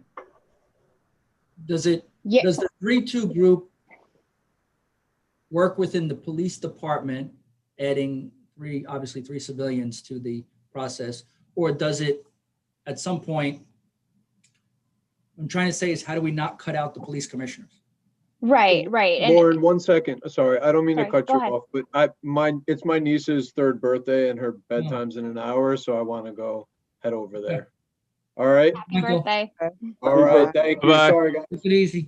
We'll decide everything as soon as you leave. Problem solved. But I also yeah, have, like, Lauren, before you go on with that, just ahead. if you guys can expand a little bit more, like the 3-2, they hear the incident, where they go, where does it end, and where do the police take over? Because I'm not in favor of the committee at all. I don't think people know enough to judge police officers. But I was hoping you'd say something like they're there for oversight and no voting power. But I'd like to hear what you have to say. They're there. The way I see it is they're there for a recommendation, right? They don't have the final authority. They don't have the final say. If we just, I know within the laws that are there and within PBA contracts and whatnot, there's no way we'll ever have the authority, even like the police review committees that are in the city and the police review boards, they don't have the ability to have the final say. Ultimately, it is a recommendation process. And so should, the chief or the police commissioners take a look and say, no, I completely disagree, I'm going to go a different aspect, they would be well within their rights to do that. And that's what happens. And that's one of the reasons, like John said, some of these committees are not as effective. And so that's the idea, is that by having it be a collaborative process, that recommendation holds a lot more weight with regard to the final decision that ultimately gets made by the chief or the police commissioner, board of commissioners. And so like I said, we obviously would have to work within the constructs of what these PBA contracts and what the law actually allows for. And that is a little bit more complex. But again, it's a recommendation process and it's not an ultimate final say. The law says that Tom sent around, subsection 9, discipline and charges, says that no member of a police force shall be fined, reprimanded, removed, or dismissed until written charges have been made and such charges investigated, examined, heard, and determined by such board of trustees or municipal board as has been established, right? So So this committee would make the recommendation. Sorry, go ahead. Right. So the police department, actually, it appears, I haven't read beyond this important standalone paragraph, the police department actually is not permitted to make disciplinary decisions, even to dismiss a complaint, correct, other than by the board of trustees. That has not been the case. And there's probably litigation on it. And because what the police department is allowed to do is give command discipline. And command discipline is maybe a couple of days, and correct me if I'm wrong, police officer standing by, a couple of days lose vacation. And usually an officer can refuse command discipline and then request a hearing before the Board of Police Commissioners. Yep, exactly. And that's, sorry. I just have a question, because this is getting very subjective for me. I would like to have an example, and the example that I will want to pose to you is the Pace Park, the case of that we just heard from Theo. What would be your role in that case? Let's say Jared came to you. What would you do? You being who? I'm sorry. You, the committee. The committee. Yeah. Well, okay. If I could just back up just for 1 second to touch on what the mayor said, and then I'll address that if that's okay. one of the things with regard to the process and with regard to a police officer being able to refuse such discipline is that it's meant to be a catch, in the sense that if the police officer feels that they're absolutely, unfairly being punished, then they have the right to request that it goes to another level. And that's why ultimately, there has to be evidence of some kind of misdoing or whatever. You can't just say, I'm going to give you this letter and make this go away. So there has to be that. There's several layers with regard to discipline. So that being said, like you said, with regard to this specific case, I'm sorry I didn't get a chance to go into the details of that case, because I think Theodore sent that around today. I've been slammed with a lot of things going on. But I could just say that, say a civilian does have a complaint, they would have to file a complaint through the complaint process, which currently, as I understand it, and Chief, please correct me, or Lieutenant Gatta, it would be a sworn statement that would be given either in person. Currently, they are taking them by phone or email, I believe, as well. I'm not sure how that works with regard to the sworn statement aspect of it, but it would have to be a sworn statement. And that process is not something that we address. That's set forth in complaint processes and state law and PBA contracts and all that kind of stuff. They file the complaint. The complaint comes in. I think ultimately, again, if it's something like someone not wearing a hat, that would be definitely just dealt with internally. But anything above that level, so, and this is where we'd have to make it work into the existing laws and the existing PBA contracts and what is there. Anything above that level would then go to this investigation process that's currently in place. It would be investigated.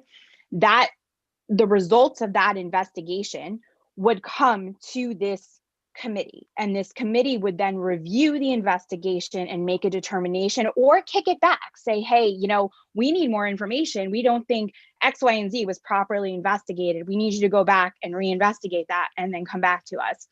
And then that would be reviewed by this committee. That committee would ultimately make a recommendation. One of the reasons we said an odd number was that we were saying it would have to be a vote. So if you had 5 people on the committee, 3 people would have to agree. And it would then, that recommendation would then be put forth depending on the level of discipline that's recommended, would either be put forth to the Board of Trustees or to the chief. Say it amounts to what we feel should be a formal counseling of a letter that needs to go into this police officer's file. We would recommend that to the chief. And ultimately, it would be up to the chief as to how to actually proceed with that. The chief may look at it and say, yeah, no, I don't think so. I mean, ultimately, that's something that the chief has the ability to do when it comes to something that's a formal counseling. Or the chief may look at it and say, you know what, I think this is even more egregious, and the chief may go the other way. And so that would be how they would fit into the process. It would be a larger group of individuals looking at the results of the investigation and making a recommendation based upon that. And I don't know if that helps or answered your question, Elsa. You're on mute. You're on mute, Elsa. Elsa, you're on mute.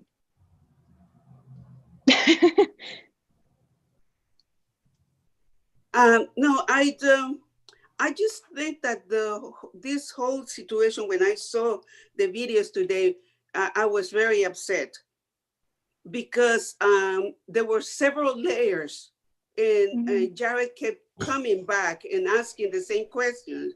And I just don't know how a committee like the civilian committee will handle this. It will be very, very hard. Even if it's difficult, though, it doesn't mean it can't be handled. I mean, being a police officer or a surgeon, they're difficult, but I think if you have rational people who are sitting there prepared to have open conversations and be held accountable, we're going to work through the best we can as human beings. You have to remember, this would become a much more transparent process. So whether we love it or hate it, it's more transparent than what we have today. And if every recommendation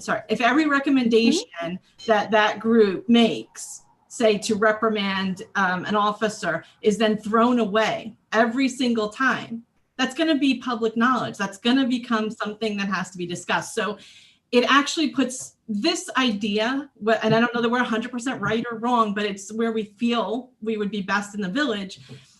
It creates this, number one, an opportunity for people to be more ready to make a complaint because they know that complaint is going to be forwarded to a group of civilians. So it's not just being looked at by the police officer, somebody else is going to look at it. Number two, if we make a recommendation and every time it gets thrown out, that becomes public knowledge, and that's going to create a different issue that is going to have to be looked into. So you're adding a layer of transparency that does not exist today in any way. And I think in and of itself, that is a good thing.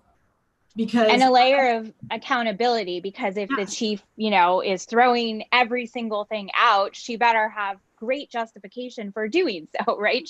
I mean, like, she knows that if she's throwing everything out, someone's going to say, hey, what's going on here? And they're going to want her to be accountable for that and have a good reason. And she may have fantastic reasons, but she has to be able to articulate that and answer to it in a way that right now is not the case. So I have to get the other subcommittee in, and we have to talk about briefly the survey and where we are in the survey. So the other committee, and thank you, by the way, I didn't mean to, but I have, well, the truth is I have lasagna waiting at home, so I want to, well, that's the real truth. The next committee, the final committee would be the Crime Prevention Committee. I was on it. Theodora, Elsa, and Reverend Taylor are on that committee. And we had 11, 12, and 13. So we had deterrence effectiveness, we had crime prevention through environmental design, and we had violence prevention and violence reduction interventions as our 3 points.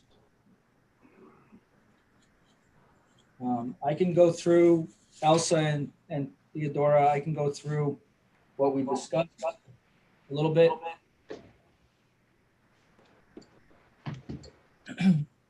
One item we talked about was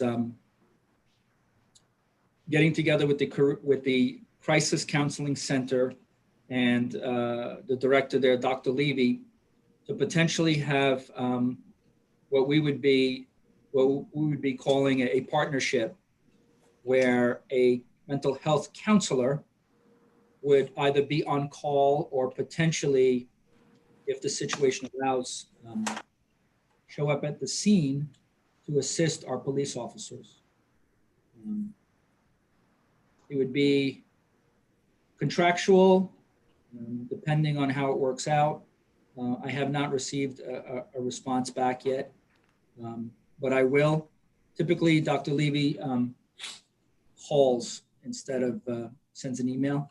So, and I'm in the office only 2 days a week, so I hope to intercept his call soon. And there were no messages this morning.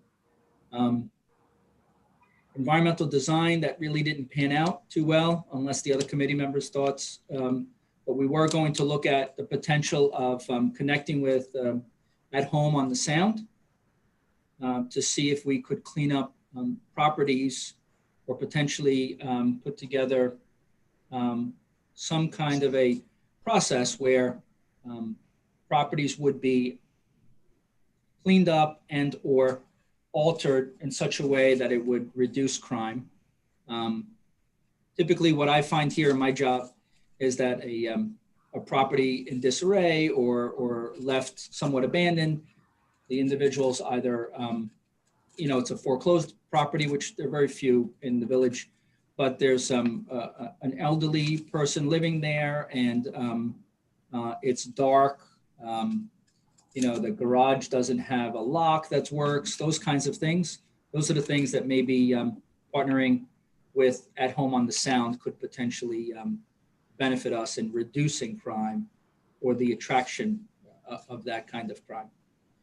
We talked about the youth officers and how they provide programs in the schools, training, that they receive, as well as programs that they administer at the schools. We talked about, well, we asked the question of what does crime prevention mean for the department?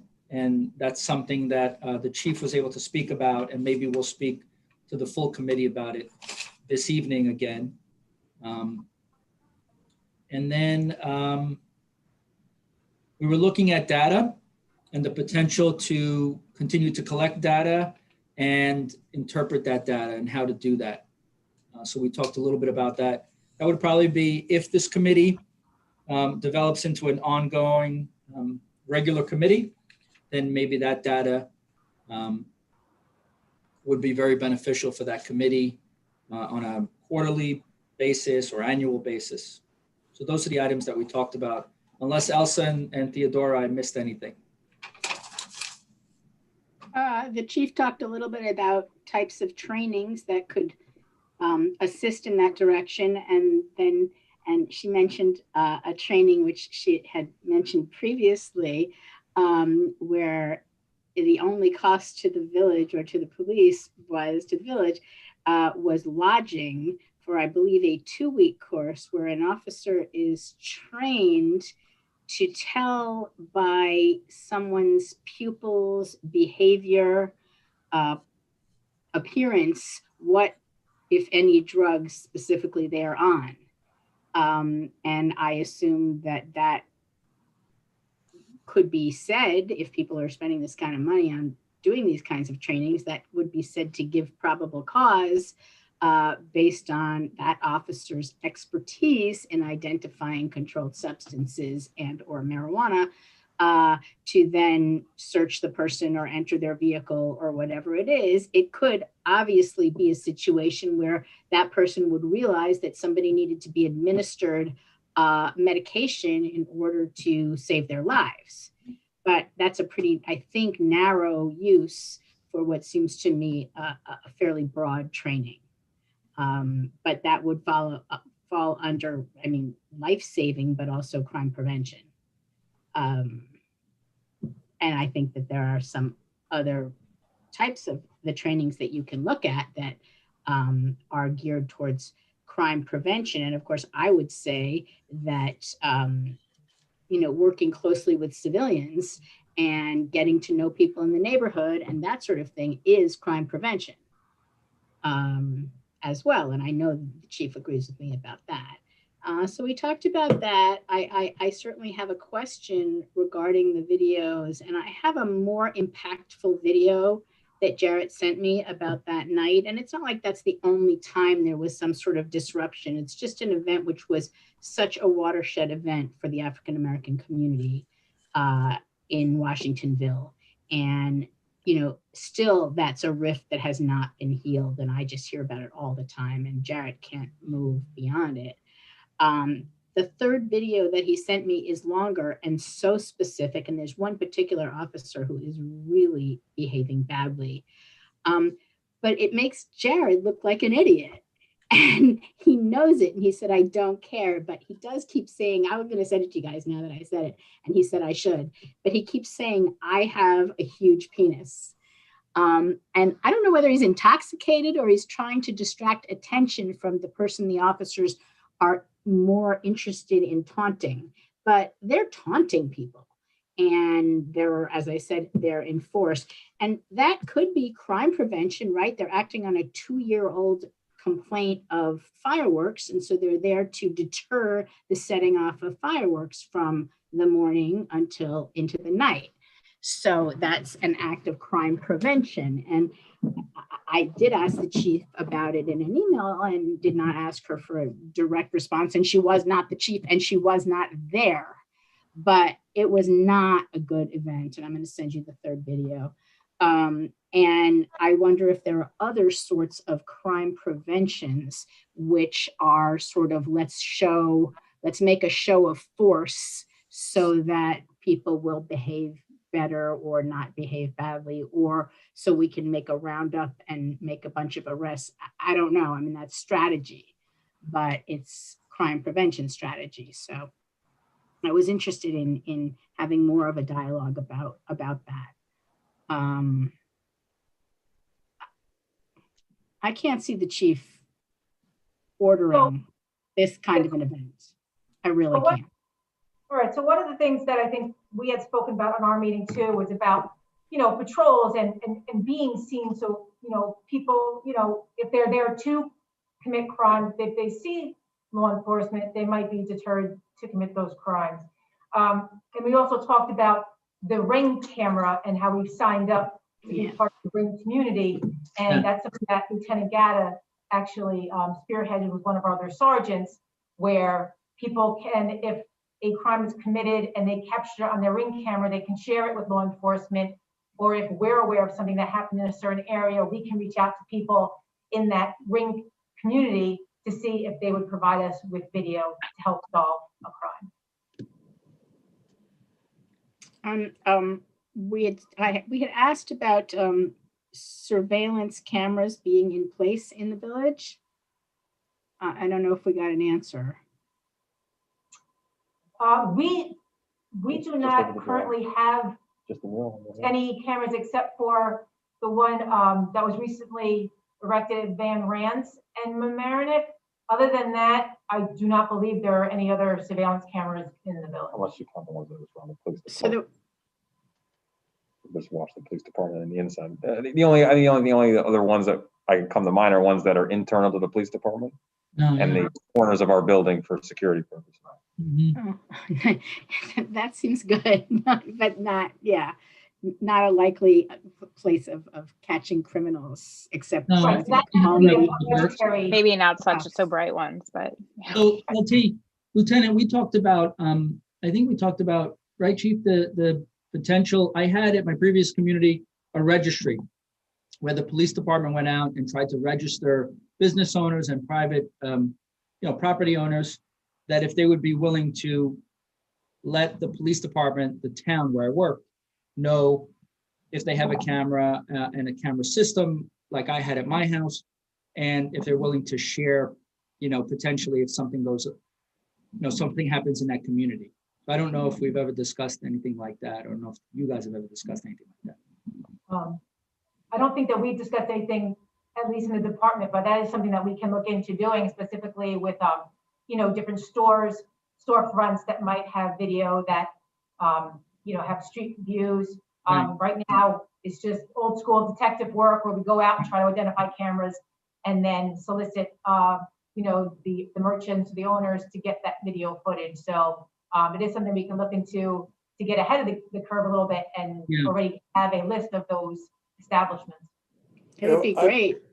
I believe that in the time when I left being a trustee and in the time when I became mayor, there was a conversation, but I wasn't a principal to it, but there was a conversation on the village board about installing cameras in different areas of the community. And they decided against it, and I don't remember the reasoning why. But there was a conversation. Maybe I could have Sally look in the minutes just to see just to give some historical background, because I don't know why they decided no. Okay. But Elsie, you wanted to say something? Yeah. Body cam? We also discussed the role of the police as a crime prevention in schools. So an officer was supposed to be at the meeting, and I think he or she couldn't be there, but we didn't get a clear understanding of that role. So I believe I sent an email to the committee, right, about the different things that they do at the schools. Yeah, I got the Citron. Yep. So it was more engagement with the students. We don't have school resource officers that are stationed in the schools, but officers do visit the schools. They'll engage with the students. They'll be present at a lot of the sporting events, lockdown drills. They'll attend some of their health classes, their classes, so things of that nature. Do we have a DARE program? Yes. One of our schools still has the DARE program, and another school is looking into bringing it back. Okay. I got a lot out of that back in the day, that's for sure. Did it work? Yeah, so far for me anyway, personally. I mean, I'm in the military, so but I guess the DARE thing worked, but I can't speak for everyone. But when I was on the board previously, the school board, at least in Mamaroneck, and I think in Rhinebeck too, rejected community, the resource officers. So that's a decision, obviously, that has to be made by the school board. I do remember them rejecting that. I think Chief Flynn was chief at the time. Rejecting what? Was that, Mayor? The School resource officer. School resource officer. And what is resource a euphemism for? Police officer in the school. Available. So I remember when I was a kid, we had DARE, we had like youth detectives who came around. They knew all the kids. You knew them. You kind of lost your fear of them, but you knew they knew you. So don't mess up. So don't be the one who gets caught at the party or anything like that. But they also had where they had ex-cons come in and work with the community that have been clean, maybe work with troubled youth that have proven that they're on a straight and narrow. I saw that in the whole governor's plan. I don't know if that's something that they ever had. I'm not talking like hardened criminals, but guys who've messed up and talked to troubled youth like you don't want to go down this path. Is that something that we do? Ever done? Not that I'm aware of. I would have to just double check with the schools. Maybe they do something like that without our knowledge, but I don't believe so. Okay. And also, Jerry, just to go back to what you're talking about, the community counseling center and partnering with them. As far as balance, I just wanted to interject something about that. Yeah, we've already had a collaborative relationship for approximately the last almost 2.5 years with the crisis stabilization team that Chief Ruza had mentioned earlier. And it almost works directly as what you're talking about to try and get in line with the Mamaroneck Counseling Center. We have a one-to-one basic relationship with them where either our officers between either try to get them on scene if there was enough time, if time would permit, or ultimately if they were transported to the hospital, it's a phone call from us. They would actually intercede at the hospital on that person's behalf. In addition to that, also provides secondary services beyond what we normally see as far as from a mental health perspective. And that could be anything from life coaching to substance abuse counseling to adolescent issues to mental health assistance issues. And they work in collaboration both with whatever hospital they may be going to and also in addition to St. Vincent's Hospital. We've had that in place for the last 2.5 years. To give you an idea, we had approximately 30 referrals last year from our own department to this organization that we've been working with. So we're on a first name basis. The benefit is I do happen to teach what the main guy who runs it, a guy by the name of Mark Giuliano, who is he is the gentleman that I trust most as far as in regards to whenever I have an issue in regards to any kind of mental health questions or anything else along those lines, he is my first call. And usually takes a call. I've been on scene where we've had an issue with an individual having a mental health crisis, and it takes a phone call from me to all of a sudden where they've already been previously referred to them. That individual from his team will call them while we're there. And it offsets as far as it just basically either de-escalates or else just provides other means and avenues by which someone can get the services they need. We already have that collaborative relationship that's in place. It could be in addition to what you're talking about. Just wanted to make sure the community knew that there's something there. Good. That's what we're looking for. I'm sorry, I have to run. My son is, again, I have a 3-year-old and a 7-year-old, so it's tough. But I did want to give a quick shout out to the police department. They handled a scene in front of my house this morning. This afternoon, there was a mental health issue. And I very much appreciate them. And it was handled very nicely. And I just wanted to share that with this group. But a lot of service. Thank you very much. Yeah. I shot an email off to the chief. I let her know, but I just wanted to share with you guys, I appreciated it. All right. Everyone have a good night. It wasn't my son's. Bye, Lauren. What? It wasn't one of my sons. No. I mean, I guess, they are in the neighborhood sometimes, but or regularly for that matter. But no, it was not. It was okay. I don't think the person was from Mamaroneck. So I'll rest easy. Anyway, yeah. Good night. Thank you, Lauren. Bye, Lauren. Thanks so much. Happy New Year, everyone. Bye. Bye, too. Happy New Year. So I will find, Chief, I will find that email, because it had the SID training on it, but it also had something else as far as what the detectives provide at the school. So I'll find that and send it over to the committee. Okay, or else I can try to resend it too. I just lost track of it, that's all, but I'll find it. Sharon or Janet or John, do you want to give an update, a very basic update about our responsive rate? Yep. Type of thing? I'll jump in if you guys are good. We have an update that there are 681 surveys as of this afternoon.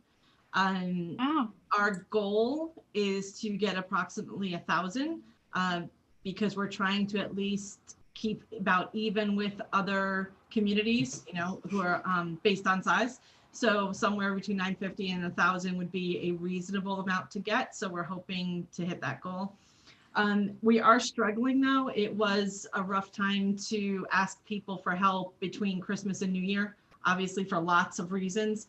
And we have not been able to get support from certain groups that we thought might be more supportive of being able to share the survey. So we are looking for help. If anyone has people that they can contact and share that survey link with, if people talk to you about the survey, please encourage them that it is anonymous, it is confidential. The name, you don't even have to put your name on it.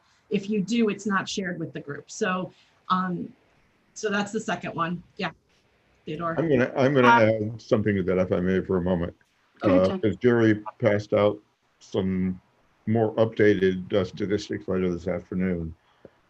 From people who self-identified, we've had a total number of responses of 661 responses to the English version of the survey and 20 responses to the Spanish version of the survey. Yeah. Yeah. Which is not surprising. No. At least for the reasons that have come up and we've talked about before. We are seeking ways to try to get beyond that because we don't think we can draw any conclusions from the survey unless we can get beyond that a little bit. We are reaching out to lots of different groups in Mamaroneck, through the high schools, through One Mamaroneck, through the organization which I'm affiliated with, and a number of others who are trying to help with some limitations because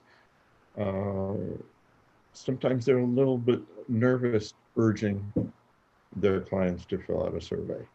We're wrestling with that, and we collectively made the decision that we don't want to release any partial results until we're satisfied that we've got a decent sample, and then we can sit down and analyze them well and put them shape to go to the board. Somebody foiled somebody foiled today and asked for the 550 responses.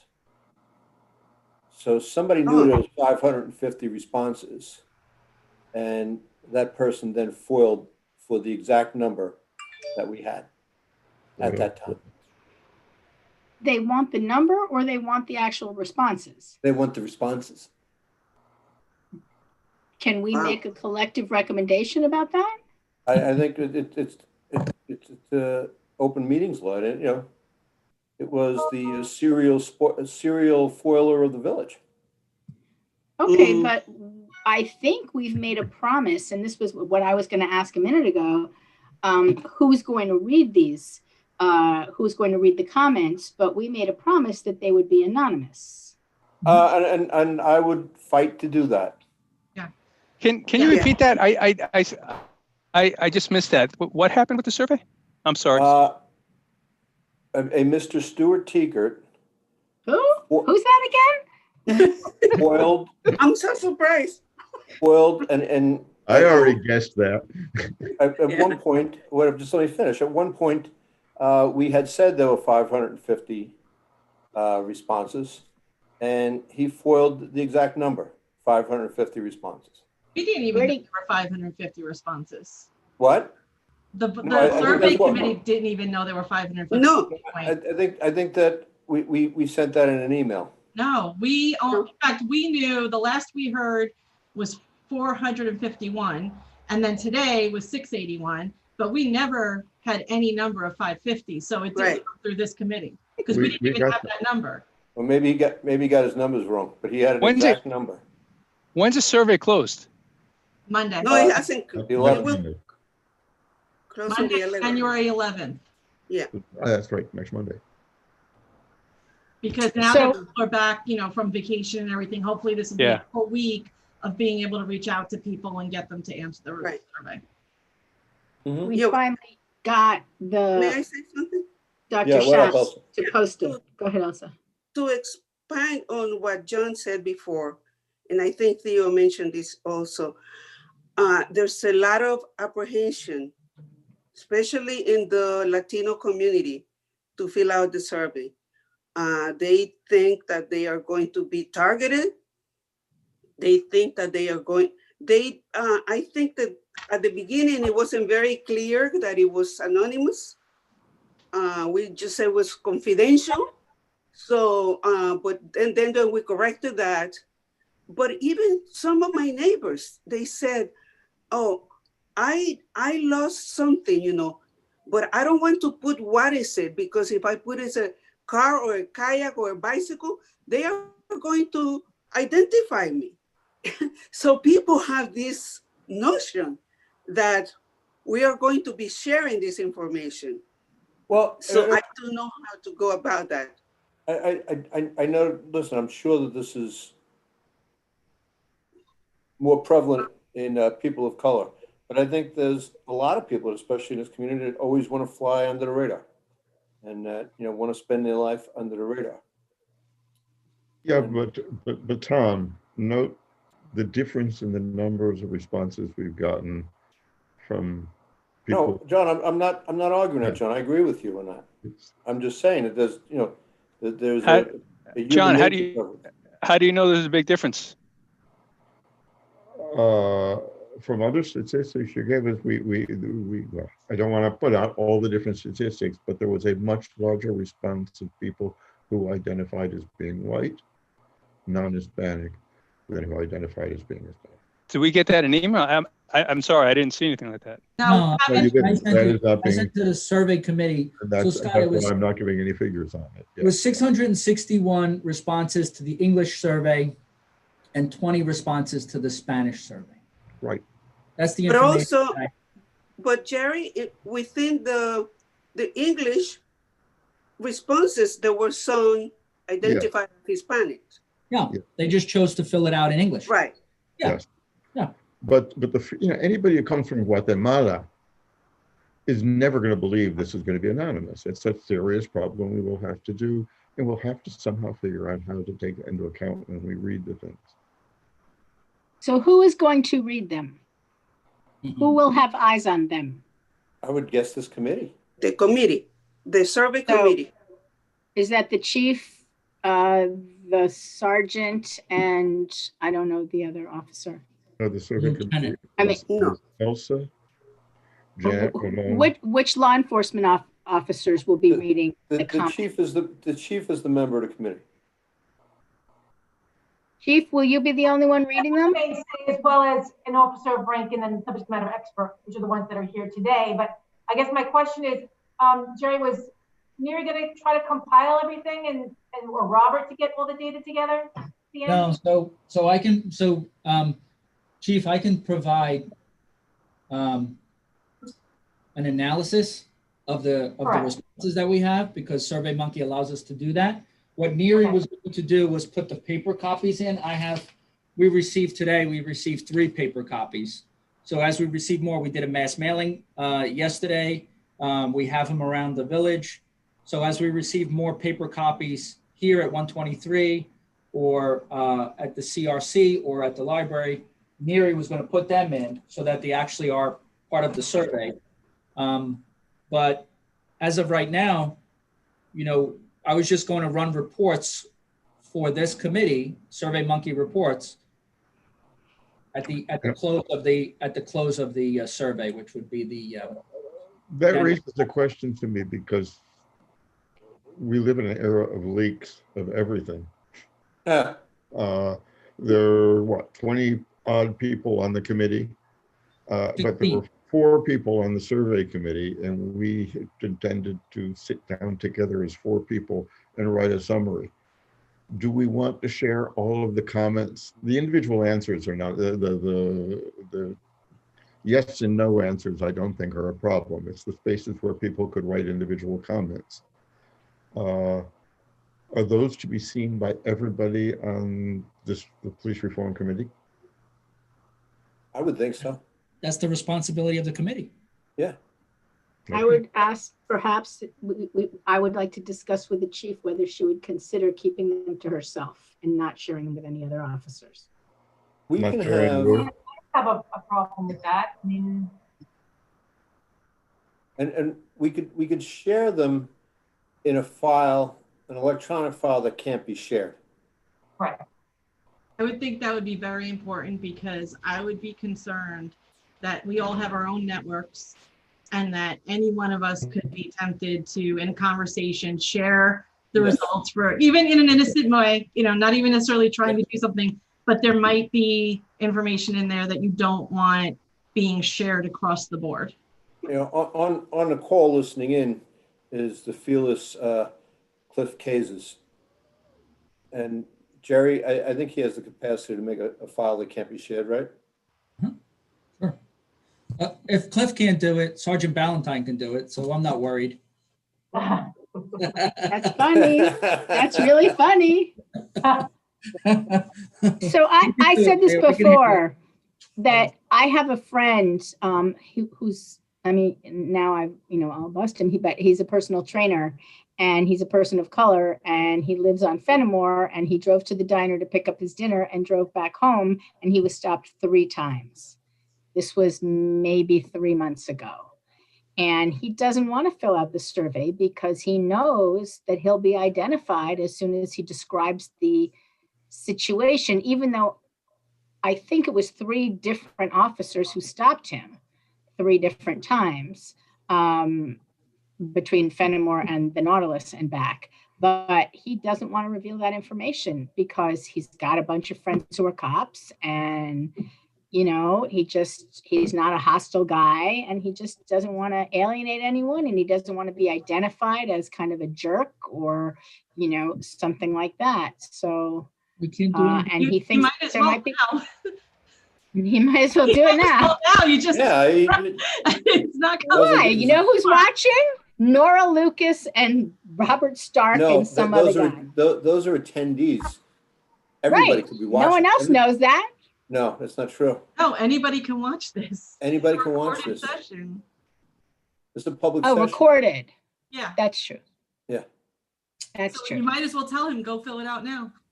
I'm going to encourage him to do it. I'm not going to force him to do it. And it's certainly up to him. But I would like to be able to tell people, because I have been asked, who will be reading these. And will it be perhaps somebody who is maybe above the people who make line officers who might make a street stop, and maybe would use the context, the content for the value of it rather than the identity of the person. The only fair thing to do is to provide the survey results with the named members of this committee. In a non-shareable file format. Okay. The other thing, though, to tell people, because they're still going to be afraid, is you don't have to fill in the squares and tell what happened. It asks you to do that if you want to.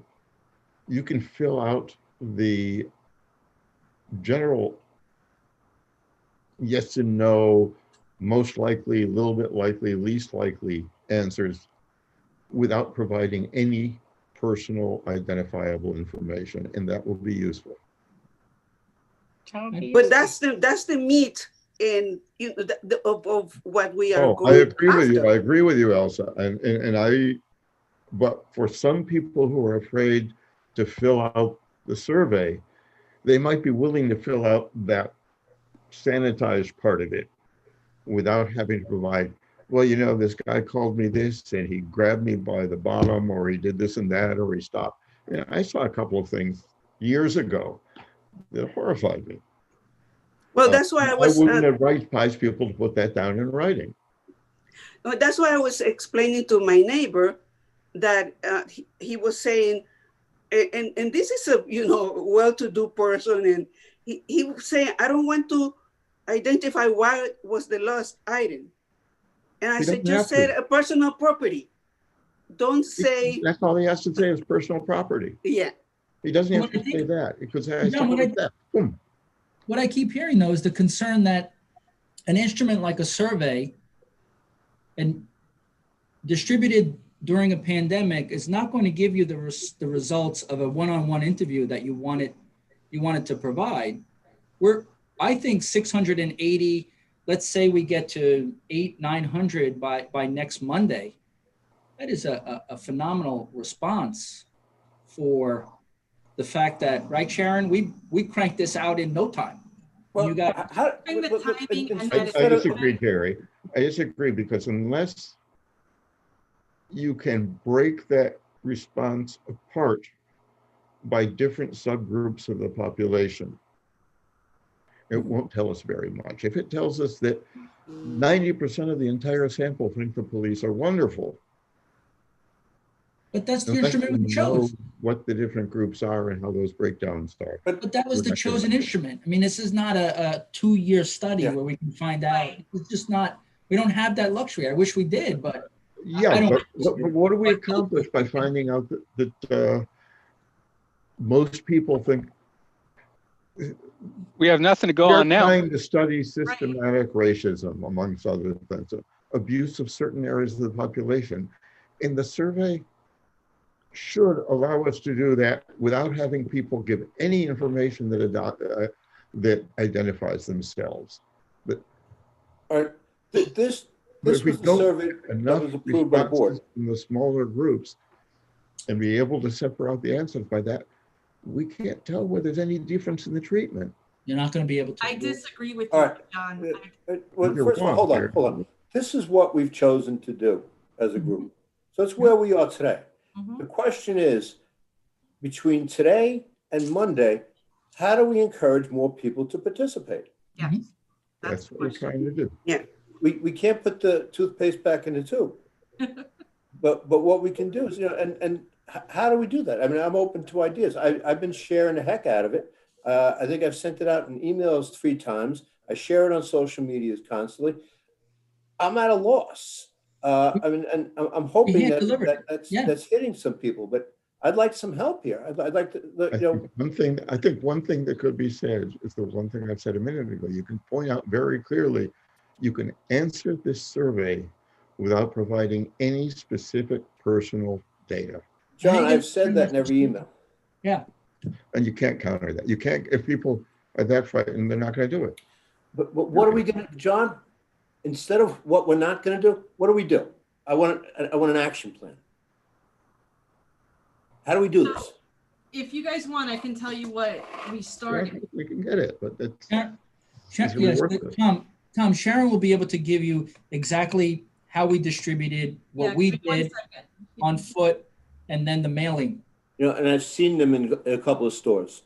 Yeah, we did that. Couple of days. We did that. And we still have resources. I still have foot patrol. I still have people who can go out on foot. If we've got 661 responses at this point, it's not unrealistic that we will have 1,000. Know that we just at the end of the week. 240 yesterday. They didn't get to people and get returned yet. So give people the week. Even if we get 50 of those or 30 of those, you're still going to get over 700. Sharon, where was that list from? We were shooting for like 1,000, weren't we? Didn't we think 1,000 was a good number when we started this? Yeah. Yes, we did. So we're not far off. This is a busy week. Like everyone was checked out last week. Right. So it's not impossible. Here's 1,000's 5% of the population. That's about what answer surveys, right? That's high. Yeah. And that would put us comparable to Rye. Good. How have we done with clergy? All right, so if you guys give me a second, I have a list of what we've been doing. We contacted the Larchmont Mamaroneck Hunger Task Force. They did not want to share.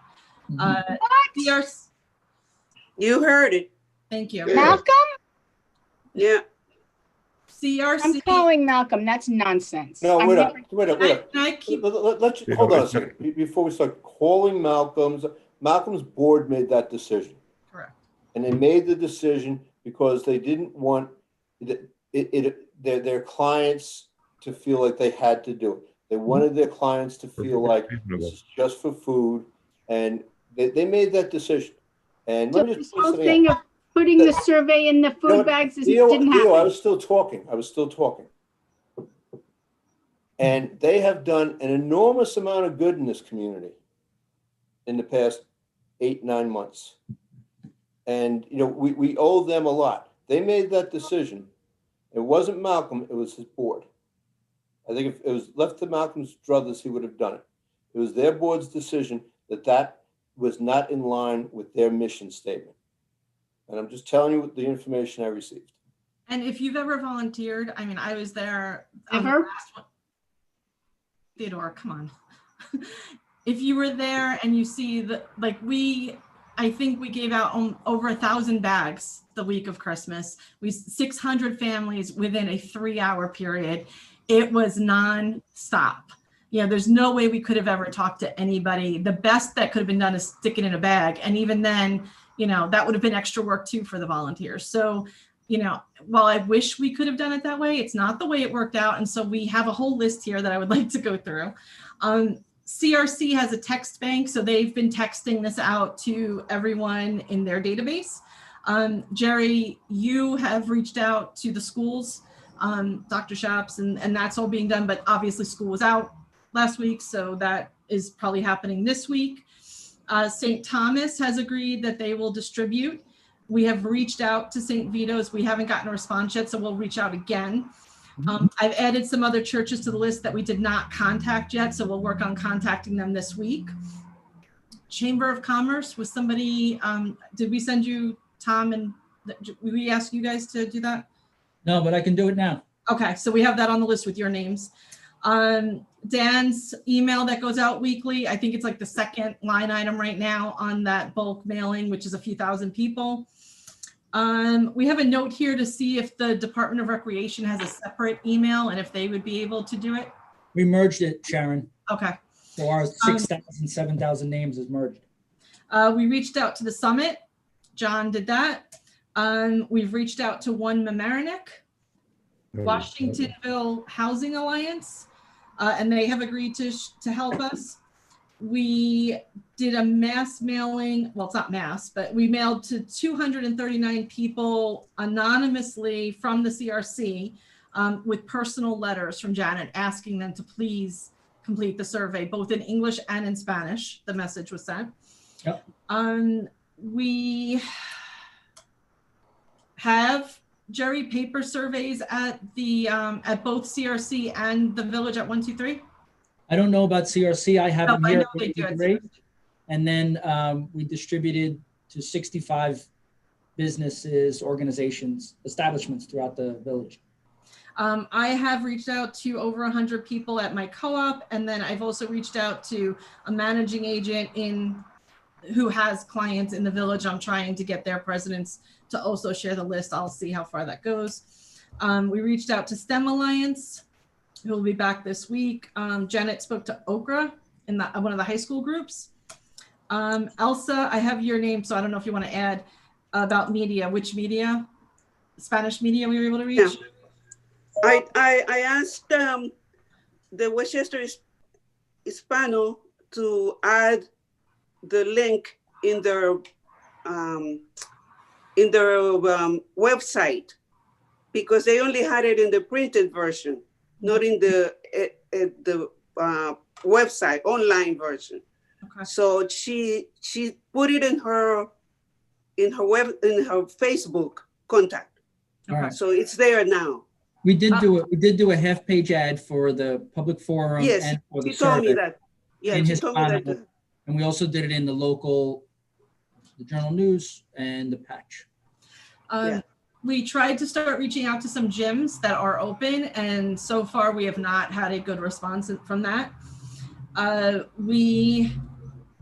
think Tom and I forget who else, I'm just losing a name right now, has been putting it out on Robert, yeah, has put it out on social media for Facebook, Nextdoor, and what else?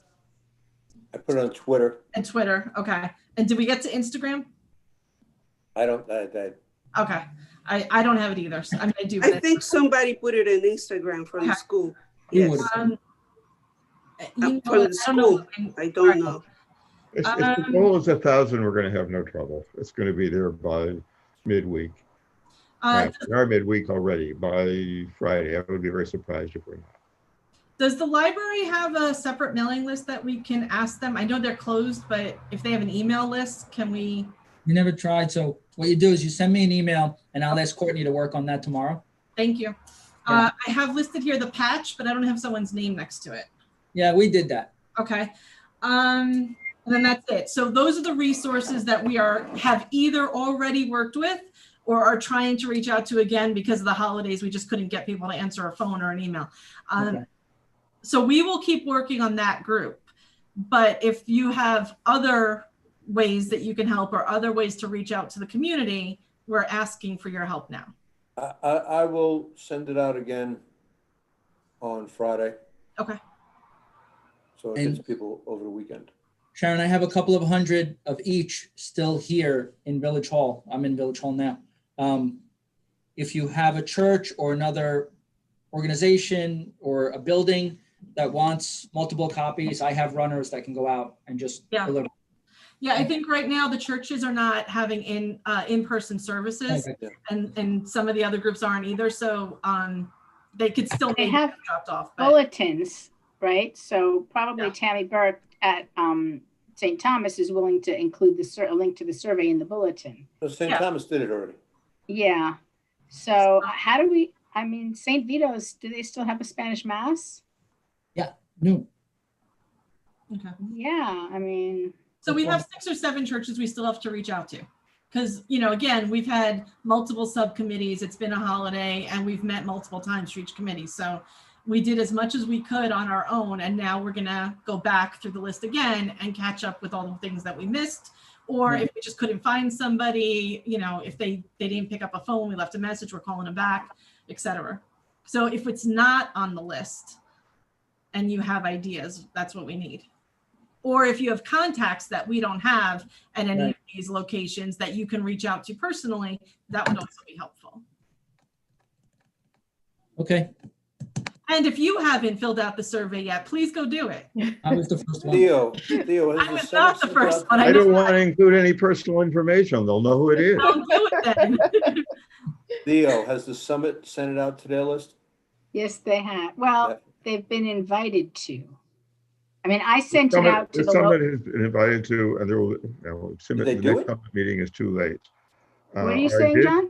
You sent a request, Theo, and I sent a request to the summit. I've not heard back from Elaine, but I'm going to. I'll call Elaine.